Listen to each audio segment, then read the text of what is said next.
Praise the lord. Hallelujah. ನಮ್ಮ ಕರ್ತನಾದ ಯೇಸು ಕ್ರಿಸ್ತನ ನಾಮದಲ್ಲಿ ಈ ದಿನದಲ್ಲಿ ನಾನು ನಿಮ್ಮೆಲ್ಲರನ್ನು ವಂದಿಸುವನಾಗಿದ್ದೇನೆ. ಯೇಸು ಕ್ರಿಸ್ತನೇ ಸತ್ಯದೇವರು, ನಿತ್ಯ ಜೀವ. 1 ಯೋಹನ 5:20 ವಾಕ್ಯ.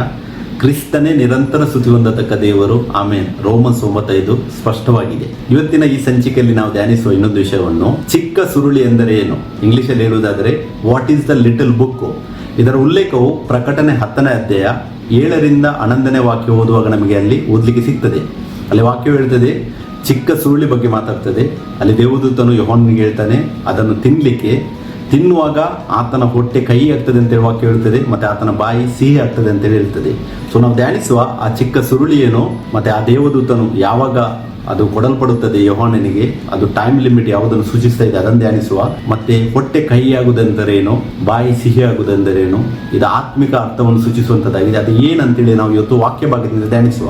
ಸೊ ಇವತ್ತಿನ ಟಾಪಿಕ್ ಚಿಕ್ಕ ಸುರುಳಿ ಎಂದರೇನು, what is the little book. ಪ್ರಕಟಣೆ 10:7ರಿಂದ 11 ಈ ವಾಕ್ಯದಲ್ಲಿ ಇದರ ಉಲ್ಲೇಖವಿದೆ. ಬನ್ನಿ ನಾವು ವಾಕ್ಯವನ್ನು ಧ್ಯಾನಿಸುವ. ವಾಕ್ಯವು ಈ ತರ ಹೇಳ್ತದೆ ನೋಡಿ. ಯುಗ ಯುಗಾಂತರಗಳಲ್ಲಿಯೂ ಜೀವಿಸುವಾತನ ಮೇಲೆ ಆಣೆ ಇಟ್ಟು ಇನ್ನು ಸಾವಕಾಶವಿರುವುದಿಲ್ಲ. 7ನೇ ದೇವದೂತನು ಶಬ್ದ ಮಾಡುವ ದಿನಗಳಲ್ಲಿ, ಅಂದರೆ ಅವನು ತುತ್ತೂರಿಯನ್ನು ಊದುವುದಕ್ಕಿರುವ ಸಮಯದಲ್ಲಿ, ದೇವರು ಇದುವರೆಗೆ ಗುಪ್ತವಾಗಿ ಇಟ್ಟಿದ್ದ ಸಂಕಲ್ಪವನ್ನು ತನ್ನ ದಾಸರಾದ ಪ್ರವಾದಿಗಳಿಗೆ ಶುಭ ವರ್ತಮಾನವಾಗಿ ತಿಳಿಸಿದ ಪ್ರಕಾರ ನೆರವೇರಿಸುವನು ಎಂದು ಹೇಳಿದನು. ಅನಂತರ ಪರಲೋಕದಿಂದ ನನಗೆ ಕೇಳಿಸಿದ್ದ ಶಬ್ದವು ತಿರುಗಿ ನನ್ನೊಂದಿಗೆ ಮಾತಾಡಿ, ನೀನು ಹೋಗಿ ಸಮುದ್ರದ ಮೇಲೆಯೂ ಭೂಮಿಯ ಮೇಲೆಯೂ ನಿಂತುಕೊಂಡಿರುವ ದೂತನ ಕೈಯಲ್ಲಿರುವ ಆ ಬಿಚ್ಚಿದ ಸುರುಳಿಯನ್ನು ತೆಗೆದುಕೋ ಎಂದು ಹೇಳಿತು. ನಾನು ಆ ದೂತನ ಬಳಿಗೆ ಹೋಗಿ, ಆ ಚಿಕ್ಕ ಸುರುಳಿಯನ್ನು ನನಗೆ ಕೊಡು ಎಂದು ಕೇಳಲು, ಅವನು ನನಗೆ, ನೀನು ಅದನ್ನು ತೆಗೆದುಕೊಂಡು ತಿಂದು ಬಿಡು, ಇದು ನಿನ್ನ ಹೊಟ್ಟೆಯನ್ನು ಕಹಿಯಾಗುವಂತೆ ಮಾಡುವುದು, ಆದರೆ ನಿನ್ನ ಬಾಯಿಯಲ್ಲಿ ಜೇನಿನಂತೆ ಸಿಹಿಯಾಗಿರುವುದು ಎಂದು ಹೇಳಿದನು. ಆಗ ನಾನು ಆ ಚಿಕ್ಕ ಸುರುಳಿಯನ್ನು ಆ ದೂತನ ಕೈಯಿಂದ ತೆಗೆದುಕೊಂಡು ತಿಂದು ಬಿಟ್ಟನು. ಅದು ನನ್ನ ಬಾಯಿಯಲ್ಲಿ ಜೇನಿನಂತೆ ಸಿಹಿಯಾಗಿತ್ತು. ಅದನ್ನು ತಿಂದ ಮೇಲೆ ನನ್ನ ಹೊಟ್ಟೆಯು ಕಹಿಯಾಯಿತು. ಆಮೇಲೆ ಇನ್ನು ನೀನು ಅನೇಕವಾಗಿರುವ ಪ್ರಜೆ, ಜನ, ಭಾಷೆ, ರಾಜ ಇವರ ವಿಷಯದಲ್ಲಿ ಪ್ರವಾದನೆ ಹೇಳಬೇಕೆಂದು ನನಗೆ ತಿಳಿಸಲ್ಪಟ್ಟಿತು. ಇಲ್ಲಿ ಪ್ರಕಟಣೆ 10:7 ಇದರಲ್ಲಿ ತುಂಬಾ ವಿಷಯಗಳು ಅಡಕವಾಗಿದೆ. ಈ ವಾಕ್ಯದ ಭಾಗದಲ್ಲಿ ನಾವು ಒಂದೊಂದಾಗಿ ಇದನ್ನು ಧ್ಯಾನಿಸುವ. 7ನೇ ದೇವದೂತನು ಆ ಶಬ್ದ ಮಾಡುವ ಟೈಮ್ ಲಿಮಿಟ್ ಯಾವುದು ಅಂತೇಳಿ ಧ್ಯಾನಿಸುವ. ಆ 7th ಟ್ರಂಪೆಟ್ ಏನಿದೆ, ಆವಾಗ ದೇವರ ಗುಪ್ತವಾಗಿಟ್ಟ ಸಂಕಲ್ಪವನ್ನು ತನ್ನ ದಾಸರಾದ ಪ್ರವಾದಿಗಳಿಗೆ ಶುಭವರ್ತಮಾನವಾಗಿ ತಿಳಿಸಿದ ಪ್ರಕಾರ ಅಂತೇಳಿ ವಾಕ್ಯ ಹೇಳುತ್ತದೆ. ಮತ್ತೆ ಸಮುದ್ರದ ಮೇಲೆ ಭೂಮಿಯ ಮೇಲೆ ನಿಂತುಕೊಂಡಿರುವ ಆ ದೂತನ ಕೈ ಅಂತ ಹೇಳಿದ್ರೆ ಏನನ್ನು ಸೂಚಿಸುವಂತದ್ದಾಗಿದೆ. ಮತ್ತೆ ನಿನ್ನ ಹೊಟ್ಟೆಯನ್ನು ಕಹಿ ಆಗುವಂತೆ ಮಾಡುವುದು, ನಿನ್ನ ಬಾಯಿಯಲ್ಲಿ ಜೇನಿನಂತೆ ಸಿಹಿಯಾಗಿರುವುದು, ಇದರ ಅರ್ಥವೇನು, ಆ ಚಿಕ್ಕ ಸುರುಳಿ ಎಂದರೆ ಏನು, ಮತ್ತೆ ಪ್ರಜೆ, ಜನ, ಭಾಷೆ, ರಾಜ ಇವರ ವಿಷಯದಲ್ಲಿ ಪ್ರವಾದನೆ ಹೇಳಬೇಕಂತೇಳಿ ವಾಕ್ಯ ಹೇಳುತ್ತದೆ. ಇದೆಲ್ಲ ಏನನ್ನು ಸೂಚಿಸುವಂತದ್ದಾಗಿದೆ ಎಂಬುವಂತೇಳಿ ಇದರ ಆತ್ಮಿಕ ಅರ್ಥವನ್ನು ನಾವು ಧ್ಯಾನಿಸುವ. ನೋಡಿ, ಇದು ದೇವರು ಯೋಹಾನನಿಗೆ ತೋರಿಸಿದ ಆತ್ಮಿಕ ವಿಷಯವನ್ನು ಮುಂದೆ ಆಗಬೇಕಾದ ವಿಷಯಗಳ ದರ್ಶನವನ್ನು ದೇವರು ಸೂಚಿಸುವಂತದ್ದಾಗಿದೆ. ನಾವು ನೋಡಬಹುದು, ಯೋಹಾನನು ಪತ್ಮೋಸ್ ದ್ವೀಪದಲ್ಲಿದ್ದಾಗ AD 1995 ಆತನು ವಾಕ್ಯ ಹೇಳುತ್ತಿದೆ, ಕರ್ತನ ದಿನದಲ್ಲಿ ಆತನು ದೇವರ ಆತ್ಮ ವಶನಾಗ್ತಾನೆ. ಅಂದರೆ ಆತ್ಮದಲ್ಲಿ ದೇವರು ಆತನಿಗೆ ಮುಂದಿನ ವಿಷಯಗಳನ್ನು ತೋರಿಸ್ತಾರೆ. ಶರೀರದಲ್ಲಿ ಕರೆದುಕೊಂಡು ಹೋಗಿ ಅಂತೇಳಿ ಅರ್ಥ ಅಲ್ಲ, ಆತ್ಮದಲ್ಲಿ ಸ್ಪಿರಿಚುವಲ್ ರೆಲ್ಮ್ ಅಲ್ಲಿ ಆತನಿಗೆ ದೇವರು ಮುಂದಿನ ವಿಷಯಗಳನ್ನು ತೋರಿಸ್ತಾರೆ. ಇದೊಂದು ದರ್ಶನ, ಅಂದ್ರೆ ವಿಷನ್ ಆಗಿದೆ. ವಿಷನ್ ತೋರಿಸ್ತದೆ ಎಂಬುದನ್ನು ನಾವು ಮನವರಿಕೆ ಮಾಡಬೇಕು. ಇಲ್ಲಿ ಯೋಹಾನನು ಹೋಗಿ ಅದನ್ನು ತಿನ್ನುವುದು ಎಲ್ಲ ಉಲ್ಲೇಖವಾಗಿದೆ. ಅಂದ್ರೆ ಲಿಟ್ರಲಿ ಆಗಿ ಆತನ ಹೋಗಿ ತಿನ್ನುವುದಲ್ಲ, ಆತನಿಗೆ ದೇವರು ಆ ಒಂದು ಫೀಲಿಂಗ್ ಅನ್ನು ಆತನ ಆತ್ಮದಲ್ಲಿ ತೋರಿಸ್ತಾ ಇದ್ದಾರೆ ದೇವರು. ಅದು ಮುಂದೆ ಆಗಬೇಕಾದ ವಿಷಯಗಳನ್ನು ಸೂಚಿಸುವಂತದ್ದಾಗಿದೆ. ಸೊ ಮೊದಲು ನಾವು ಇದನ್ನು ಧ್ಯಾನಿಸಬೇಕು. ದರ್ಶನವಾಗಿದೆ. ದರ್ಶನ ನೋಡುವಾಗ ನಾನು ಇನ್ನೊಂದು ಎಕ್ಸಾಂಪಲ್ ಕೊಡ್ಲಿಕ್ಕೆ ಬಯಸ್ತೇನೆ. ಮತ್ತಾಯ 17:1-5 ತನಕ ವಾಕ್ಯವನ್ನು ಓದುವಾಗ ನಾವು, ಯಾವಾಗ ಯೇಸು ಕ್ರಿಸ್ತರು ದೇಹದಲ್ಲಿದ್ದರು ಆವಾಗ ಆ ಬೆಟ್ಟದ ಮೇಲೆ ಅಲ್ಲಿ ಯೋಹಾನ, ಪೇತ್ರ ಮತ್ತೆ ಯಾಕೋಬ ಇವರು ಮೂರನ್ನು ಕರ್ಕೊಂಡು ಹೋಗಿ ಬೆಟ್ಟದ ಮೇಲೆ ಹೋಗುವಾಗ ಅಲ್ಲಿ ಯೇಸು ಕ್ರಿಸ್ತರ ರೂಪಾಂತರವಾಗ ಅಲ್ಲಿ ಮೋಶೆ ಮತ್ತೆ ಎಲಿಯ ಯೇಸು ಕ್ರಿಸ್ತರು ಮೂವರು ಅಲ್ಲಿ ಕಾಣ್ತಾರೆ. ಬಿಳಿ ವಸ್ತ್ರವನ್ನು ಧರಿಸಿದ್ದ, ಅದು ಕೂಡ ಆ ಒಂದು ದೃಷ್ಟಾಂತ, ಅದೊಂದು ದರ್ಶನವಾಗಿದೆ ಅಂತೇಳಿ ವಾಕ್ಯವು ನಮಗೆ ಅಲ್ಲಿ ಹೇಳ್ತದೆ ಉಂಟು. ಸೊ ಅದಕ್ಕೆ ನಾವು ಇದನ್ನು ಕೂಡ ಸರಿಯಾಗಿ ಇದರ ಸ್ಪಿರಿಚುವಲ್ ಮೀನಿಂಗ್ ಅನ್ನು ನಾವು ತಗೊಳ್ಬೇಕು. ಇದೊಂದು ಯೋಹಾನನಿಗೆ ದೇವರು ತೋರಿಸುವಂತ ಅದೊಂದು ದರ್ಶನವಾಗಿದೆ, ವಿಷನ್ ಅಂತೇಳಿ ನಾವು ಸ್ಪಷ್ಟವಾಗಿ ನೋಡಬೇಕು. ಪ್ರಕಟಣೆ 1:10 ನೋಡಿ, ವಾಕ್ಯ ಹೇಳ್ತದೆ, ನಾನು ಕರ್ತನ ದಿನದಲ್ಲಿ ದೇವರಾತ್ಮ ವಶನಾಗಿ ನನ್ನ ಹಿಂದುಗಡೆ ತುತ್ತೂರಿಯ ಶಬ್ದದಂತಿರುವ ಮಹಾ ಶಬ್ದವನ್ನು ಕೇಳಿದನು. ಇಲ್ಲಿ ವಾಕ್ಯವನ್ನು ಧ್ಯಾನಿಸಿ, ಆತನು ದೇವರಾತ್ಮ ವಶನಾಗ್ತಾನೆ ಅಂತೇಳಿ ಸ್ಪಷ್ಟವಾಗಿ ವಾಕ್ಯದಲ್ಲಿ ಆಲ್ರೆಡಿ ಆತನು ಹೇಳಿದ್ದಾನೆ ಮೊದಲೇ. ಮತ್ತೆ ಅದೇ 19ನೇ ವಾಕ್ಯವನ್ನು ನಾವು ಓದುವುದಾದರೆ ಅಲ್ಲಿ ವಾಕ್ಯ ಹೇಳ್ತದೆ, ಆದುದರಿಂದ ನೀನು ಕಂಡವುಗಳನ್ನು, ಈಗ ನಡೆಯುತ್ತಿರುವವುಗಳನ್ನು, ಮುಂದೆ ಆಗಬೇಕಾದವುಗಳನ್ನು ಬರೆಯಿರಿ. 3 ವಿಷಯಗಳನ್ನು ಇಲ್ಲಿ ದೇವರು ಸೂಚಿಸಿದ್ದಾರೆ. ಒಂದು, ಯೋಹಾನನು ಏನು ಕಂಡಿದ್ದನು, ಅಂದರೆ ದೇವರೇ ಏನು ಆತನಿಗೆ ತೋರಿಸ್ತಾ ಇದ್ರು ಆ ಟೈಮಲ್ಲಿ ಅದು, ಮತ್ತೆ ನಡೆಯುತ್ತಿರುವವುಗಳನ್ನು ಅಂದ್ರೆ ಆವಾಗ ನಡೆಯುತ್ತಾ ಇದ್ದಂತ ಸಂಗತಿಗಳನ್ನು, ಮತ್ತೆ ಮುಂದೆ ಆಗಬೇಕಾದವುಗಳನ್ನು. ಈ ಪ್ರಕಟಣೆ ಏನಿದೆ, ಪ್ರಕಟಣೆ 1ರಿಂದ 19ನೇ ಅಧ್ಯಾಯ ತನಕ ಯೇಸು ಕ್ರಿಸ್ತರ 2ನೇ ಆಗಮನವೇನಿದೆ ಆಗುವಾಗ ಅದಕ್ಕಿಂತ ಮುಂಚೆ ಆ ಎಲ್ಲಾ ವಿಷಯಗಳಲ್ಲಿ ಫುಲ್ಫಿಲ್ ಆಗ್ಬೇಕಂತೇಳಿ ನಮ್ಗೆ ನಾವು ವಾಕ್ಯದಲ್ಲಿ ಅರಿಬೇಕು. ಯಾಕೆಂದ್ರೆ ದೇವರ 7 ಮುದ್ರೆಗಳು, 7 ತುತ್ತೂರಿ ಮತ್ತೆ 7 ದೇವರ ರೌದ್ರ ಕೋಪ ಏನಿದೆ ಅದು ಆಲ್ರೆಡಿ ಫುಲ್ಫಿಲ್ ಆಗ್ಬೇಕು ಯೇಸು ಕ್ರಿಸ್ತನ 2ನೇ ಬರೋಣದಲ್ಲಿ, ಅದಕ್ಕಿಂತ ಮುಂಚೆ ಆಗ್ಬೇಕಂತೇಳಿ ನಮ್ಗೆ ನಾವು ಅದನ್ನು ಮೊದಲು ಅರಿಬೇಕು. ಯಾಕಂದ್ರೆ 20ನೇ ಅಧ್ಯಾಯವನ್ನು ನಾವು ಧ್ಯಾನಿಸುವಾಗ ಪ್ರಕಟಣೆ 20ರಲ್ಲಿ ವಾಕ್ಯವೇನು ಹೇಳ್ತದೆ, ಅಲ್ಲಿ 1, 2, 3 ವಾಕ್ಯವನ್ನು ಓದುವುದಾದರೆ ಸೈತಾನನನ್ನು ಮೊದಲು ಬಂಧನದಲ್ಲಿಟ್ಟು 4ನೇ ವಾಕ್ಯದಲ್ಲಿ ಯೇಸು ಕ್ರಿಸ್ತನಿಗೆ ರಕ್ತ ಸಾಕ್ಷಿಗಳಾದವರ ಆತ್ಮಗಳ ಬಗ್ಗೆ ಉಲ್ಲೇಖವಿದೆ. 5ನೇ ವಾಕ್ಯದಲ್ಲಿ ಅಲ್ಲಿ ವಾಕ್ಯ ಹೇಳ್ತದೆ, ಆ 1000 years ಅಲ್ಲಿ ಅಂದ್ರೆ ಯಾರು ಯೇಸು ಕ್ರಿಸ್ತನ ಮೊದಲನೇ ಪುನರುತ್ಥಾನದಲ್ಲಿ ಏಳುವುದಿಲ್ಲವೋ ಅವರು 1000 ವರ್ಷ ತನಕ ಏಳುವುದೇ ಇಲ್ಲ ಅಂತ ವಾಕ್ಯ ಹೇಳ್ತದೆ. ಮತ್ತೆ 6ನೇ ವಾಕ್ಯದಲ್ಲಿ ಅಲ್ಲಿ ಮೊದಲನೇ ಪುನರುತ್ಥಾನವನ್ನು ಸೂಚಿಸ್ತದೆ. ಅದೇನಾಗಿದೆ, ಮೊದಲನೇ ಪುನರುತ್ಥಾನದಲ್ಲಿ ಸೇರಿರುವವನು ಧನ್ಯನು ಪರಿಶುದ್ಧನು ಅಂತೇಳಿ ವಾಕ್ಯ ಹೇಳುತ್ತದೆ. ಅಂದ್ರೆ ಸೈತಾನನ್ನು ಮೊದಲು ಬಂಧನದಲ್ಲಿ ಇಡುವುದು ಮತ್ತೆ ರಿಸರೆಕ್ಷನ್ ಆಗುವುದು ಅಂತೇಳಿ ಬೈಬಲ್ ತೋರಿಸ್ತದೆ. ಅದೇ ಸೀಕ್ರೆಟ್ ರಾಪ್ಚರ್ ಏನು ಬೋಧನೆ ಮಾಡ್ತಾರೆ, ಮೊದಲು ಸಭೆ ಎತ್ತಲ್ಪಡುವುದು, ಆಮೇಲೆ ಸೈತಾನನಿಗೆ ಪೂರ ಅಧಿಕಾರವನ್ನು ದೇವರು ಪುನಃ ಕೊಡ್ತಾರೆ. ಆತನು 3.5 ವರ್ಷ ಅಥವಾ 7 ವರ್ಷಗಳ ಕಾಲ ತುಂಬಾ ಕಷ್ಟ ಕೊಡ್ತಾನೆ ಅಂತೇಳಿ ಒಂದು ಸುಳ್ಳು ಬೋಧನೆಯನ್ನು ಇವಾಗ ಲೋಕದಲ್ಲಿ ಇಟ್ಟಿದ್ದಾರೆ ಸಭೆಯೊಳಗಡೆ. ಸೊ ಅದರಿಂದ ನೀವು ಸತ್ಯವನ್ನು ಅರಿಯಿರಿ, ದೇವರು ಸೈತಾನನ ಅಧಿಕಾರವನ್ನು ಹಿಂದಕ್ಕೆ ಪಡೆದಿದ್ದಾನೆ. ನಾವು ಎಷ್ಟೋ ವಾಕ್ಯಗಳಲ್ಲಿ ಧ್ಯಾನಿಸಬಹುದು, ದೇವರು ಹಿಂದಕ್ಕೆ ಪಡೆದ ಅಧಿಕಾರವನ್ನು ಒಮ್ಮೆ ಯೋಚಿಸಿ ನೋಡಿ, ದೇವರು ಪುನಃ ಸೈತಾನನಿಗೆ ಕೊಡ್ತಾನ?